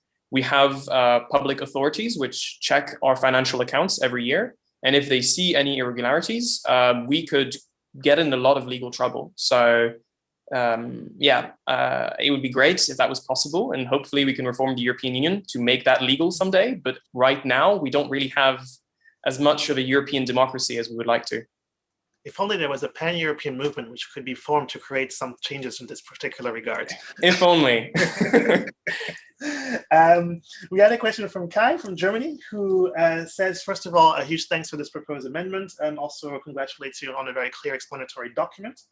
One of the things which he highlights is that in the middle-sized countries, the contributions will be less, which is the intended objective with regards to modification. But also he sees that the contributions of larger countries will also go down quite a bit due to the reduction of rates for member number 1 to 150 and then from 151 to 1,000. So in the short term, he feels that there's potentially less income coming into Volt Europa. Has this been taken into account with regards to the calculations? Is this a problem? Is it not a problem? Or how do you expect this effect to be made up by, for example, the membership growth or something like that? So he's just kind of wondering that. Really good question, Kai. Very detailed. No, that's a really good analysis, and that is totally fair. We originally foresaw different possibilities, and in the end, this version is the one we went for. And yeah, the biggest counter argument for what I'm proposing is exactly what was said. Technically speaking, everything else remaining the same, what I'm proposing would have a net effect on Volt Europa's finances by slightly reducing the amount of income they would get. The way in which I think we compensate for that is we've seen a massive amount of growth in the Netherlands. And so the data that I used was based off 2020. And actually, if you take into account the fact that, Volt Netherlands membership has massively increased, then Volt Europa will still get more money in the upcoming year than they did in the previous one because of this huge growth. And so that will definitely compensate for that, even though it is correct that if this proposal wasn't into effect, then Volt Europa would have even more money. But I do think it's necessary for us to have this proposal to support medium teams, which currently don't necessarily face a very fair system. Thanks, Xiao. And we also got a confirmation from Javier as well that from his side, what we were talking about is indeed what he was talking about. So we're good on that front. So that concludes the questions and answer round. Came a little bit later than we anticipated, but at least it came, and the questions were really spot on. So thank you, Volters, for really paying attention to what's coming into your inbox and to really taking the time to read proposals and to listen to Xiao, because I think a lot of work goes into all of these proposals, and it's the best way that we can really respond and support those who are making the time and effort is to participate in their processes. So Xiao, a huge thanks for raising this issue, for making the proposal, and for hopefully getting us to a fairer system moving forward. Well, thank you, Kim, and thanks everyone for the questions. And yeah, everyone, please vote. I know this proposal got the least amount of time for people to vote. I think you only have 7 minutes left. So please, everyone, vote so that we can hopefully have a fairer system for everyone. Thanks. Thanks, Xiao, and thank you for the reminder. So indeed, everybody, vote Tusker is open for the next 6 minutes now, from what I can see. So 6 minutes to vote on all the proposals. So if you haven't done so, it's high time to do so, because it takes a bit of time to get each and every vote in and out. So please do that. I want to welcome everyone to the next agenda item, which is really focusing on operational updates. We're going to try to get through them as quickly as possible so that we still finish on time. So I would just want to welcome everyone to the stage who's participating in this particular session. I will take the chair's diligence to also say that you probably will have seen that we played the video, which is part of the We Are Europe campaign, #WeAreEurope. It is a campaign being promoted by the community team, and it is a way for us to really showcase our commitment to systemic inclusion. In the last General Assembly, we had a public action where we presented the draft pledge and where we invited each and every voter to consider contributing to that pledge by making a pledge of their own. So it could be an individual pledge. So for example, it can be something like, I will spend some time once per week to read something about diversity and inclusion. Or it could be something about, I will reach out to a friend of mine who is from a minority group to understand better how they grew up, what are they experiencing, what are their challenges they experience today. It can be things like, we are going to focus on our policy proposals, and we're going to look at how inclusion and diversity issues actually interact with the policy proposal that we're looking at. So it's very little things that we each and everyone can do, but if we all together, as the 10,000 voters, each do one little thing, then we are much more in the direction of creating a more inclusive Europe, but also creating a more inclusive movement. So I do hope that you take time to watch the pledge video. If you didn't see it because you were having your power break, you can rewind on YouTube or indeed on Tusker to actually see that video again. But also we have published that video and indeed the proposal, the pledge, and also what we can do on our homepage. So if you go to the actions and the activities, you can see We Are Europe there, and you can read the pledge, you can take inspiration from it, and hopefully you can also make a pledge of your own so that we can infuse that initial pledge with a lot more Volt actions. So we really are counting on you to make the step, to make the change possible. It is only through you and your actions that we can really make the case that Volt is truly a systemic, inclusive movement. So please do check that out. We're also doing a lot of work within Volt to actually make this a reality. So we're looking at the diversity groups. Many of you might be aware that Volt has many different diversity groups focusing on different aspects that minorities experience.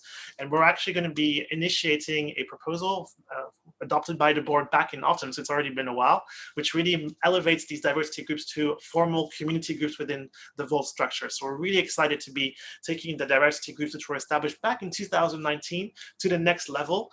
And we are confident that they will be the drivers and the engines of the systemic inclusion movement that we're really hoping to achieve. So we'll be sending you a lot more details by email during the post-GA briefing, but please do keep an eye out for this. Please do participate in all of our activities in this space.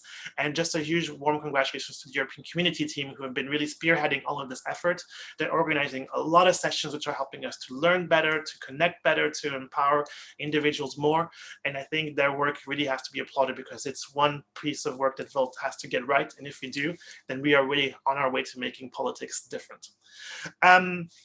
Without further ado, I just want to welcome everyone to the stage. So I want to first invite Connie to the stage to talk a little bit about the LGBTIQ plus initiatives that are underway. So linked to the systemic inclusion phase, this is a great way to show how we're actually operationalizing the promises that we've made within that pledge. So Connie, welcome to the stage. And please, I'd love to hear more about your activities. Hello, everyone. Thank you so much, Kim, for introducing. I will just quickly give you an overview of what the European LGBTIQ community has already created and is working on. I will quickly show a little presentation that we prepared. Here we are.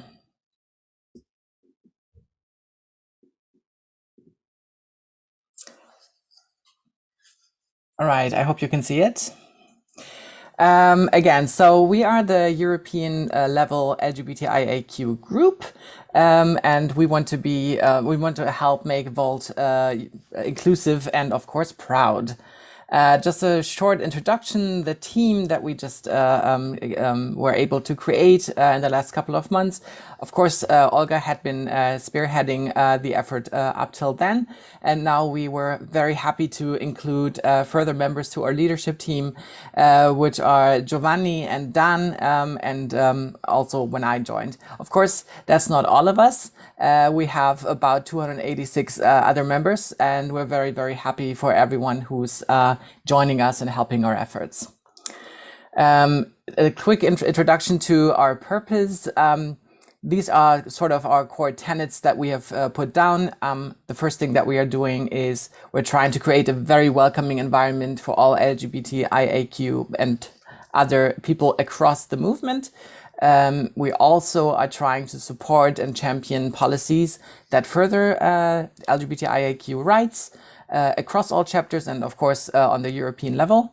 And, of course, we are trying to facilitate and support events and are in touch with the communications teams across the board. Here's a little bit about what we are doing in detail in general throughout the year. Of course, we are hosting Pride-related events. We're representing Volt at those events throughout the year, of course. We present policies and issues that are related to the LGBTIAQ community in events all year around. And of course, we are supporting events related to the community across Europe. Of course, one of the core things that we're trying to do is to further the diversity at Volt and outside of Volt. Partially, We're trying to support in the ongoing effort that Volt, as Kim already mentioned, is making to help make Volt more diverse. At the same time, we're trying to synchronize across diverse groups within Volt. And of course, we're trying to advise Volt members in fostering an inclusive culture, for example, by using gender-sensitive language. On the other hand, that's more of on the policy side. We are helping to make change happen, and that we help to do that through the policy process, and of course helping chapters with external campaigns, and at the same time also collaborating with a variety of different LGBTIAQ plus groups across Europe. And at the same time, we also want to have a safe space and offer a safe space for people of the LGBTIAQ community to come to us with their thoughts, with their ideas, with their worries. And of course, if there's any kind of struggle between members or between chapters or between individuals or between groups, we also help in mediating between them. Short introduction to what our latest activities have been throughout the last couple of months. We've been welcoming a new leadership team, as I already presented to you. We also discussed a new code of conduct for the group that is based on a previous code of conduct that we're going to present at our next monthly meeting. At the same time, we're also trying to prepare and support ongoing events that are planned for the Pride season. And of course, we have been authoring a statement on the Burgas Pride event that was in Bulgaria. That was an internal posting that we made. And of course, we will also help and support further Pride events throughout Volt chapters. And we are researching about LGBTIAQ groups across Volt, so to make sure that no one gets left behind, basically. And these are the upcoming activities that are coming up both in this month and in further months from now on. First one, of course, is the participation and help in the World Pride event in both Copenhagen and Malmö, and also getting involved in the policy process a little bit more, supporting existing or upcoming policy initiatives. And of course, to support with the ongoing election campaigns that are happening across Europe, to reach the LGBTIQ audiences that we may or may not be already reaching. And of course, and that's one of the more important parts, welcoming new members all the time. So without further ado, I wish everyone who feels welcomed by this a happy Pride. And of course, please join us, for example, on Workplace. We can be found under EUR LGBTIAQ+. And thank you everyone for your time. And of course, again, a little shout out to the meetings that we're having every 24th of the month at 8 p.m. CEST. Come to us for a link to our calls. Thank you very, very much.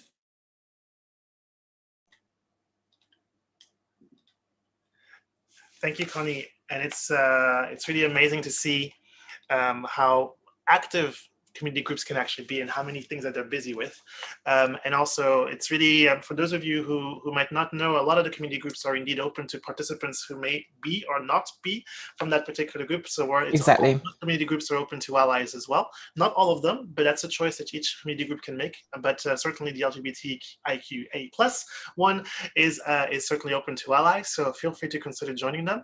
And also, you may be aware that, of course, a lot of diversity groups, you might be actually missing some infrastructure. So there might be some diversity groups that we don't yet have. But we do have a framework to actually establish them. And it requires basically 5 effective members from 5 different countries to propose the creation of a diversity group, and then all the European resources become available for that. So do consider it if you see that there's a missing gap, or there's something that you think actually these are an underrepresented group of people in politics. I'd love to have a group which focuses on that. Then you can do so. Connie, it's amazing to see what work you've been doing. So thank you for inspiring us in terms of what we can do to make Volt more inclusive and make Europe more inclusive. Thank you so much.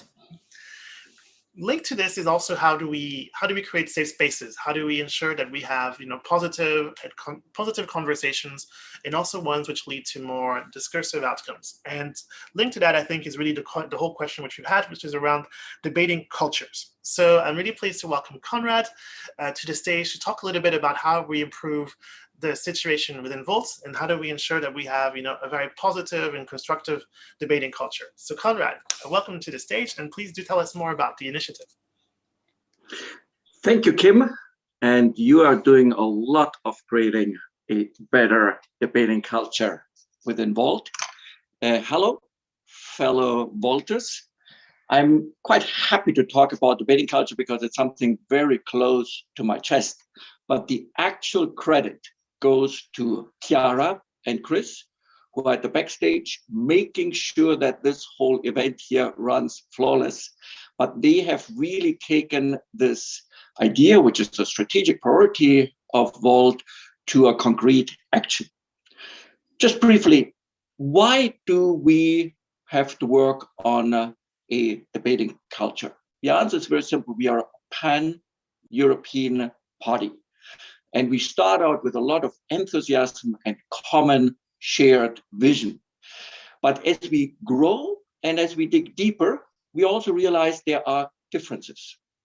Now, differences are actually something very positive, that's enriching, always if we have a framework that these differences are guided towards finding better solutions, not to win out over your opponent or the other argument for the sake of winning or for stubbornness.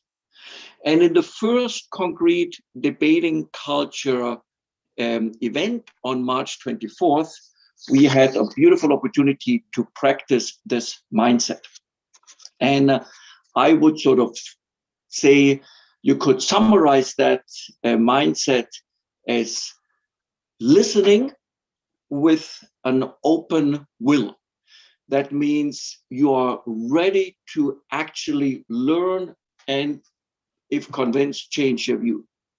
Secondly, with an open mind, and that means there is a remote possibility that this opponent actually might have a good point, just in case. And thirdly, very importantly, an open heart. The other one is not my enemy.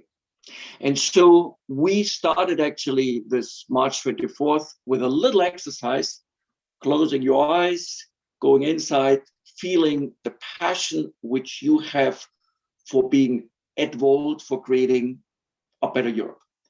And then pause and just realize that the other people here in the room have also a passion, have also a vision for a better Europe.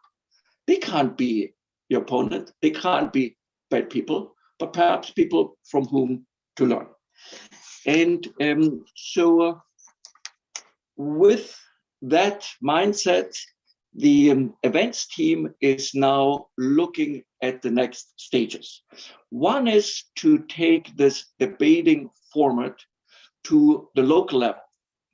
And Chiara will actually send out possibly next week some update, some toolkit, how local teams can get involved for more participation, for making sure this is not a one-off call, for making sure that these debates are happening also in local languages. And in the end, that those results are also bubbling up to then inform European-wide debating events. I listened with very interest to what Thor was telling about debates in the policy process. I think there is a beautiful overlap and common idea, because this is here the intention of the events team also farm out this debating to the local level. Another practical example is the Manifesto process, where the connection has already established and where the events team will contribute to the debate that on difficult, thorny issues which may come up, we provide a framework leading to better solutions than any of the different parties actually have come in originally. And with that, a call, please, if you are burning both for creating this culture, as well as actually to engaging on important, sometimes controversial topics, join the debating culture team is looking for actors, both at the European as well at the national level. And Chiara Domestici or Chris Gunnager or myself, Konrad Ritter, are places where you can signal, yes, I'm interested, and you will be most welcome. With that, back to you, Kim, and have a wonderful weekend. All of you Volters who are listening here. Thank you, Konrad. And I think hopefully there's no question about that one and no debating as to whether we should have that. So huge thanks for that. And it's so important. I mean, we see everyone, I think, knows that in workplace, sometimes we get very passionate about our topics and our issues. So indeed, I think having a positive, constructive culture, which is around debating and deliberation, I think is so important. So Konrad, a huge thanks for sharing that and sharing the work that's being done. And if you're a facilitator, if you know how to, help teams get to the same conclusion, I think it's exactly the place for you, and hopefully you participate in that. I'm pleased to welcome a very special guest star from our MEP office, from Damian's office, here to provide us with a little update in terms of what's been happening in the European Parliament, with, of course, our MEP, our elected MEP. So Robin Fontaine and Joachim Wilke, I don't know who's actually live. If both of you are live, it's great to have you both to give us a little update in terms of what's been happening here in Brussels. Hi, Kim. Thank you very much. So Joachim is not going to join us. It's only going to be me. I'm going to give all the updates about the MEP office. Let me share the presentation. There you go. I hope you can see. You present. There you go. So at the MEP office, we're launching a new campaign called the I Vote Europe campaign. And the goal of the campaign is essentially to change and reform the European elections. So currently there's no one European elections. There are a lot of different ways that individuals can vote in the member states. Essentially, there's differences in the voting age. So for example, in Austria, you can vote at 16, while in France, or in actually most of the European countries, you can vote only at 18. And that creates a problem of equality for European elections. There's also different quotas with female representation, for example, in certain countries, while there are no quotas in other countries. And essentially what we want to do with that campaign is to create a real European election and have a uniform way of voting in Europe. So yeah, currently we do not have one European vote.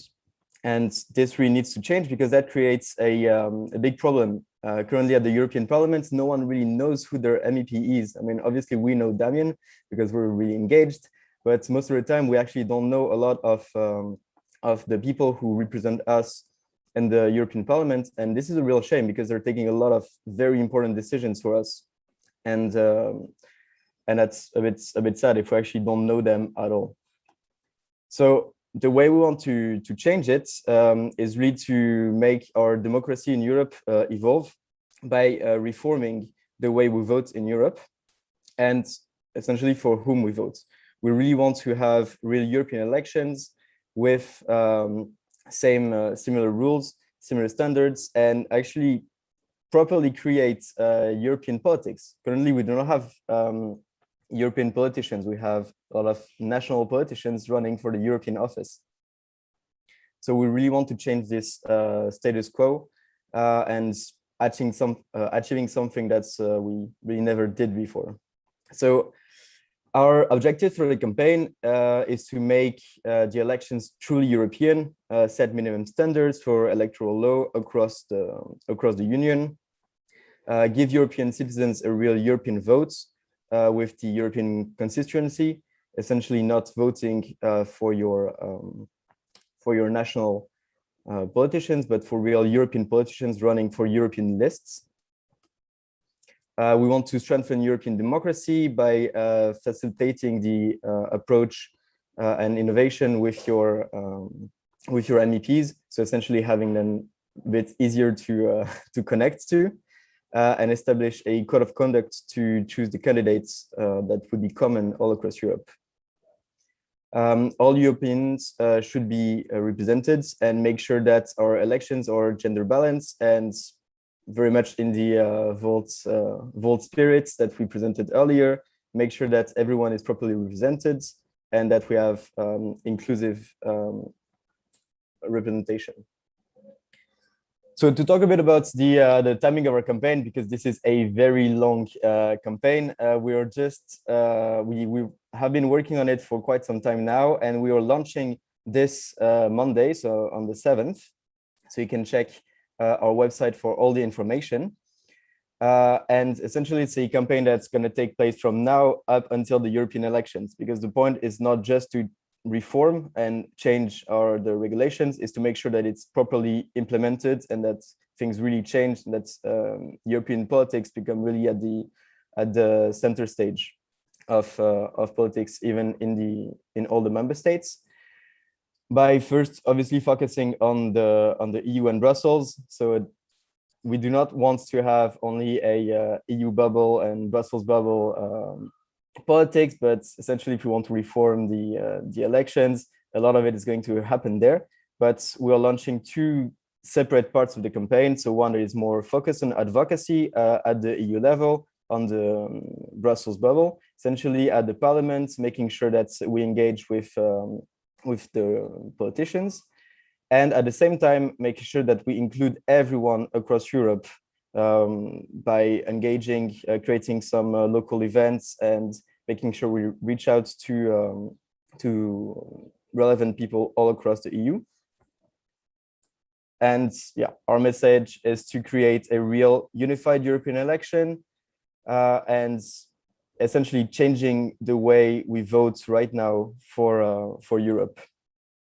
So why do we actually talk about that now in the GA? It's because there's a lot of ways everyone can get involved. We have a very small team for the moment to set up, but we really want to increase our team and make sure that we reach out to everyone.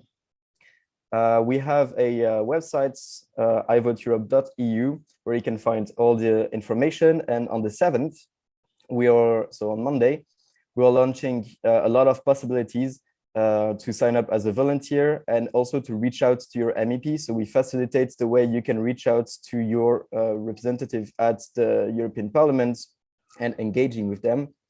We are launching a series of events where we will talk with EU policymakers and MEPs, people from the Commission, people from NGOs also, and civil society. And we do not want to have the typical stand and deliver where people or EU policymakers come and give their updates and leave. We want to make sure that we create a real engagement and a real friction with Europeans. And that's why we create those events where you can volunteer to participate, and actually anyone can be part of the panel to ask their question directly and engage. So you can always reach out to us at hello@ivoteeurope.eu if you want to have more information, or just check out our website, especially on Monday, where we're launching all the new possibilities. So hope you like our our campaign and that you will consider joining. Thank you. Amazing. Thanks, Robin, for that. And I think having been part of the last European election campaign and remembering the pains that we had to go through between the chapters we had to chase after thousands of signatures just to be able to be put on the ballot versus others who only had to get 50. I think exactly right. the effort that you're putting into this is highly appreciated, and I think so invaluable. So I do hope that you're able to make some progress on this. And I think voters are listening, don't underestimate the challenge and the mammoth task that's facing us. So as many people who can volunteer, the better for our MEP team, I think. Thank you very much. Let me just double check if there's no questions. So, but again, everyone, if you have any questions, feel free to reach out straight to Robin. He'll be able to answer you any questions you have. Do check out the campaign site. It looks amazing. I think it looks like a very polished campaign, and hopefully it's a successful campaign, which we'll be able to put into the annals of Volt's history. So good luck with this. Let's reform the elections. Perfect. Thank you, Robin, for the time. I'd like to invite Anouk to the floor to talk a little bit about the Velocity program. And I understand that some intrepid voters are ready to graduate. So Anouk, tell us more about this. Thank you, Kim, and thank you for having me on stage. I am prepared, my sheet is running to share with you the result, to talk a little bit about the Velocity program. And this is an amazing program set up by the Volt Academy that has developed a leadership development program that they started as a pilot. The applicants were received at the end of last year, and they started this year with the actual course. And with that, they did 9 modules that was given by an amazing team, and I will share my screen with the people behind this so I can share you more about this. Let me see.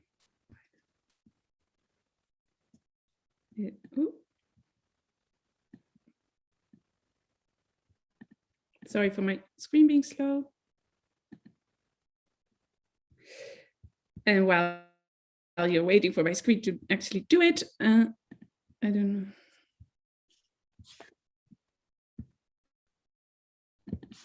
So to be stuck.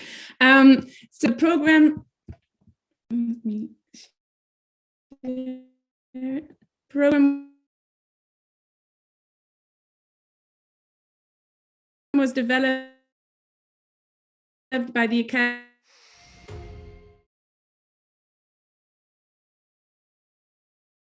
together with the main people that I want to show to you now.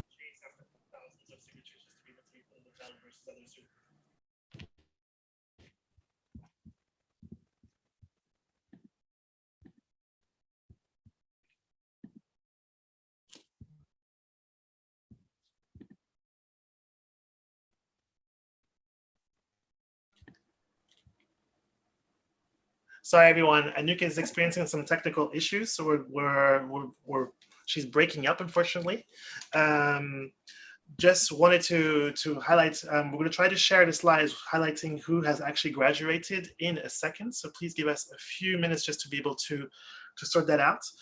Whilst we do, what I will do is also let you know that we've actually got the voting results for all the different votes that have been submitted to you today. So a huge thanks to all of you for participating so actively in that. And then after that, we'll go back to the Velocity program graduates. So in terms of preliminary result vote number 2, which was the technical revision for the statutes, a total number of 174 voters submitted their votes. 155 have actually approved, 4 have disapproved, and 15 abstained. So the technical changes to the statutes is approved by 97.48%. Congratulations. Preliminary result for vote number 3 on the technical revision for internal regulations. Here we have a total number of 173 voters, 147 approved, 3 disapproved, and 23 abstained. So the technical changes to the statutes has also been approved by 98% of the votes. Congratulations. Preliminary result for vote number 4. Remember, this is the amendments to the internal regulations. This is the remuneration one. A total number of 169 voters submitted their votes, 148 approved, 11 disapproved, and 10 abstained. So the remuneration amendment to the internal regulations is approved by 93.08%. For preliminary results for vote number 5, so the prolonged mandate for 2021, so again, this is remuneration related. A total number of 174 votes were counted, 152 have approved them, 9 disapproved, 13 abstained. So the request for a prolonged mandate for remuneration for 2021 is approved by 94.41%. For the preliminary result vote number 6, this is the General Assembly reorganization. A total number of 167 voters, 149 approved, 6 disapproved, 7 abstained. So the GA composition amendment to the internal regulations is approved by 96.13%. For preliminary result of vote number 7, which is the General Assembly composition, here we have a total number of 162 voters, 149 approved, 6 disapproved, 7 abstained. So the GA composition amendment to the internal regulations is approved by 96.13%. For preliminary result of vote 8, this is the General Assembly Chair and Bureau changes. A total number of 168 voters voted, 149 approved of that change, 4 disapproved, and 15 abstained. So the GA Chair and Bureau amendment is also approved by 97.39%. For preliminary result for vote number 9, this is the General Assembly additional agenda items proposal. The total number of 166 voters voted, 139 of them approved, 15 of them disapproved, and 12 abstained. So the GA additional agenda item amendments to the internal regulations is approved by 90.26%. For preliminary result of vote number 10, this is the policy process changes that were proposed to the amendment phase. Here we have a total number of 109 voters, 99 approved, 3 disapproved, and 7 abstained. So here the proposed changes to the amendment phase in the policy process is approved by 97.06%. And last, but certainly not least, we had a vote 11, which of course was not tabled, but retracted by the policy team. So here the proposal to vote is not published because it was not voted upon. And sorry, last but not least is then therefore the preliminary result for vote number 12, which is the fair national contributions. Here we have a total number of 101 voters, 92 approved, 7 disapproved, 2 abstained.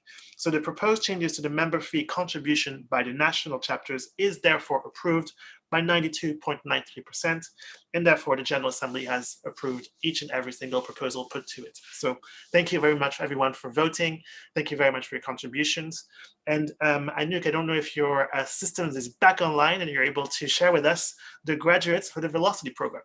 Yes, thank you for stepping in, Kim, and saving the day. No. I will share my screen and share the presentation. Just because I have so many names to share that I think it helps to see all of them. And present.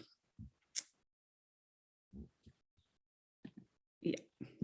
So it's an amazing team behind the Velocity program, led by Anita, our co-lead of the Volt Academy, and she worked together with an amazing team behind her: Nicola, Constantin, Claudio, Regina, Danielle, Stefan, Felice, Emile, Omri, and Barak. Thank you so much for developing this course and showing that we can be leaders and examples and train and guide our members to become better leaders even. And thanks for developing this program. And we are looking forward to have this rolled out in a more permanent way so that even more members can benefit of it. And for now, I really want to congratulate the participants that reached the finish line of the program. Lucas, Roxana, Sven, Anna, Daniel, Thomas, and Sari. You are only the first half. Congratulations. Because we also have Mara, Henrike, Jana, Javier, Johanna, Jennifer, and Eva. Thank you so much for your hard work in this course, and congratulations upon completing it. And we are looking forward to not do this online, but in a physical moment, because this deserves a drink and a toast, a proper toast to it. Thank you everyone for organizing it, and good luck with this. And members that are watching, if you want to participate on this, we will make sure that you can apply with the wrap-up email so that you can join this in the next course. Thank you, and thank you, Kim, for saving the day for me. Not a problem. That's why you have a chair, right? Congratulations to the graduates. Amazing job. And hopefully you will be the first cohort of many cohorts within Volt. So fingers crossed that this is just the start. And congratulations again to everyone. So we're a little bit behind time. So hopefully it's not too bad. But clearly we're trying to get this GA wrapped up in the best way possible. So now it's only time for closing remarks, and who better to give us some closing remarks than our co-president, Reinier van Lanschot, who's going to hopefully inspire us to even further action. So Reinier, the floor is yours. And just wanted to say on behalf of, just on myself, I just want to say I'm very humbled for the vote that you gave to me to be and the opportunity to chair this General Assembly. I'm very touched by your votes, and I hope that you have found this General Assembly to be as well run as you hoped when you voted. So thank you very much. And Reinier, the floor is yours. Thank you very much, Kim. And let me start by saying that you did an amazing job today chairing. I know it's your first time, but the vibe was good. You improvised when it was necessary. It was positive and energetic. So thank you very much for such great chairing today. And also thank you to everybody who co-organized this. I know that in the backstage area, the online backstage area, people have been working hard in the weeks leading up to this. So thank you all for your contribution. And now on to you. So dear voters, let me start by saying thank you all for participating in this extraordinary General Assembly. I think with these votes and the preliminary results that are shared, we've made some important steps to solidify the foundation on which we are building our pan-European movement. Changes in statutes and internal regulations isn't always the most exciting aspect of what we do. At least it's not for me, and some might even say that it's a bit boring, but it is incredibly important for 3 reasons.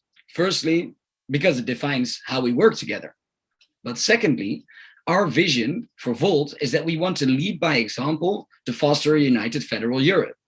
And this means that for us, the way we collaborate internally is not just a means to win elections, run social innovation campaigns, and have a positive impact on society. No, it's more than that. We want to show what European collaboration could look like with the collaboration we put in practice inside our own movements. That's the second reason why it's important. And thirdly, we are doing something that hasn't been done before. We are pioneering a pan-European political movement. And if we want to succeed in creating this European parliamentary democracy that we envision, then other European political parties with different ideologies have to follow in our footsteps. A European democracy cannot exist without pan-European political parties. And that's an additional reason why the organizational aspects of our movement are incredibly important, because we will pave the way for others. So, besides the importance of our statutes and internal regulations, I want to talk with you about our strategy, the next European General Assembly, and upcoming elections. Let's start with our strategy. Our strategy is the result of a bottom-up process that included thousands of voters since the start in the summer of 2019. This has led to the vision for Volt that I also just called out. We want to lead by example to foster a united federal Europe. And the goal we attach to that is 25 MEPs from 7 different countries in 2024. It's important to highlight that this vision is something else than our vision for Europe, because our vision for Europe, as most of you already know, but for the ones that don't, a Europe where everyone has equal chances to fulfill their unique potential, where we strive to achieve the highest standards of human, social, environmental, and technical development together. So at the end of this bottom-up strategy process of the past year, we defined the vision for Volt, the goal for 2024, 7 strategic objectives, and 19 strategic actions. These actions are what we need to do to reach those objectives that lead to the goal and achieving our vision. For 2021, for this year, for the coming 6 months, the European Board has chosen 5 strategic actions that are their priority. And these 5 strategic action priorities are: build electability in 10 MEP countries. In the 10 countries where we think we can actually get MEPs in 2024, we need to make sure that we're ready for it by increasing the amount of members, by making sure that all the right legal entities are in place, that people know about Volt, that we start to become a relevant player in the political spectrum. So that's one of the focus points. The other ones are diversify Volt Europa's income portfolio. We still notice that the biggest brake on our growth is a lack of financial resources. Because we have talent, we have the good ideas, we have the people with the passion, but financial resources are what's hindering our growth most. Another strategic priority for this year is professionalize Volt. That is literally trying to get enough financial resources to actually remunerate a team of full-timers, but also in how we organize ourselves, which procedures do we have in place, and to really step up to a next level when it comes to the professionality within our movement. The fourth strategic action priority is defining the structural interaction model with national chapters. Most active volunteers have noticed over the past years that it's sometimes unclear what exactly is the role of Volt Europa here, what exactly is the role of the national chapter, and how do these different things relate to each other. And that is part of the pioneering we do, and that is something that we should move forward with more quickly, defining who does what within Volt and who decides on what. What do we centralize? What do we decentralize? It's our goal to have, and it will be a continuous process, but it's our goal to this year really make a big step forward in having more clarity so we can become more effective. And the fifth strategic action priority of 2021 is increase the amount of female members within Volt. As you may have noticed in the membership reports, the fluctuation this year was with the huge increase of new Dutch Volters, actually relatively lowering the amount of female Volters we have to 22%. Luckily, over the past months, this has grown back to 25%. So it is moving in the right direction, but we're only halfway because we're aiming for 50-50. So I want to invite everyone to check out on European Board Announcements channel on Workplace, where this is explained in one page because I don't expect everybody to remember it. You will also find other one-pagers that explain our movement and our policy framework, for example. So check out the European Board Announcements channel. We, with the European Board, have also defined 3 strategic policy priorities for the coming policy cycles. These are policies regarding health, policies regarding digitalization, and economic policies. We choose these priorities in order to make sure that all our efforts are steered in the right direction and that we focus our limited resources on the most important topics. So if you have ideas about how improvements for digitalization, economy, or health, please participate in the 3rd policy cycle. And with the improvements we voted in today, that will probably be an even better process than it was the first 2 times. The second thing I wanted to talk with you about is the date of our General Assembly in general. And that date has been set, October 16 and 17. We aim to get people together in Portugal if COVID allows for it. This might be the first GA since the one in Sofia in 2019, where physical attendance is possible. And I'm looking forward to it a lot. It'll be an exciting GA because, among other things, we'll have an election for the new board of directors of Volt Europa. This means that the mandate of the current board ends. The entire European board will step down and 9 board members will be elected. 2 co-presidents, a treasurer, and 6 non-executive board members. Every member can candidate themselves for these positions. An internal election will follow, and the European General Assembly decides. If you are elected, you'll be in that position for 2 years. And my personal goal is to enable the 3 executive board members, the co-presidents and the treasurer, to work full-time for Volt from the start of their mandate. In order to achieve our ambitious goals, we need to speed up. And in the coming years, I believe this is only achievable with 3 full-time executive board members and full-time general secretaries and full-time functional team leads around them. So that's where we're heading. The reason I highlight this here in this closing speech is that I want to use this opportunity to invite everybody that's looking at this to think about applying and taking on the responsibility of a European board member. Building leadership is essential for our long-term success. That's why I'm super happy with the people that just finished the Velocity program, with the huge amount of people that applied for the Run for Volt program, and that we're really doing our best to build leadership in our movement. And the same goes for the European board. So I invite you to spend some time this weekend and think about it. Is this something for you? If you want to know more about what it entails, feel free to reach out to anybody or send me a personal message, and I'll explain more about what it's like. From my personal experience, I can tell you it's an inspiring challenge and a fun adventure, literally never a dull moment. And my hope is that many of our talented Volters will candidate themselves.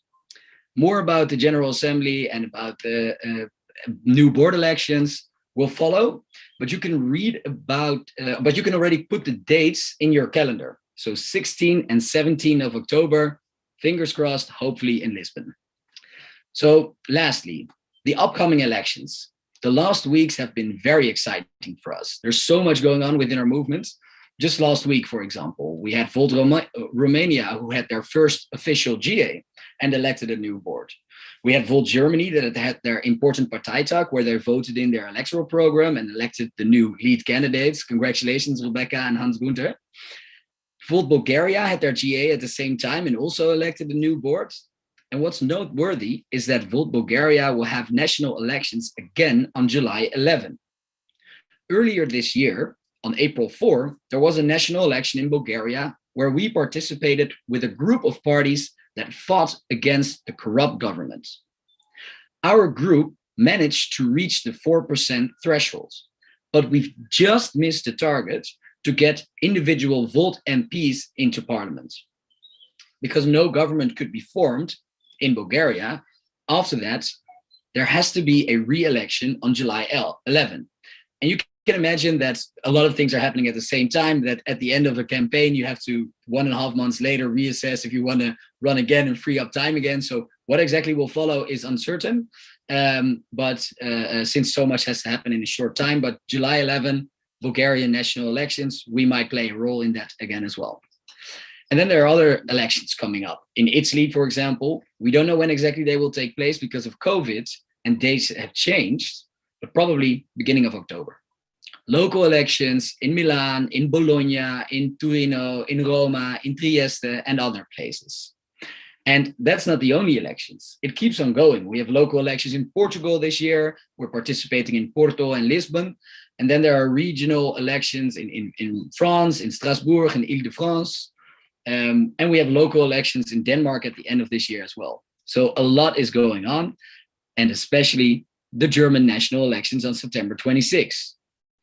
And this leads to the topic of European campaigning. Travel to where we have elections and participate. Wait, what? Why are you here? Campaigning for local elections in Germany, but you're Dutch. This is an example of one of the many conversations I had last year in September when campaigning on the streets in Cologne. And it was a lot of fun. And it also shows the pan-European nature of Volt. It increases outreach, can convince voters, and it's a great moral support for the teams on the ground. So that's something I really recommend doing. If COVID allows for it, travel across Europe and campaign in all these cool upcoming elections. But that's not the only way we can do European campaigning. To give another example, Italy has national elections in 2023. And if the government reaches that moment, because in Italy, often governments don't reach the entire mandate, but if that happens, then there will be national elections in Italy in 2023. And there are MEPs chosen specifically by Italians living abroad.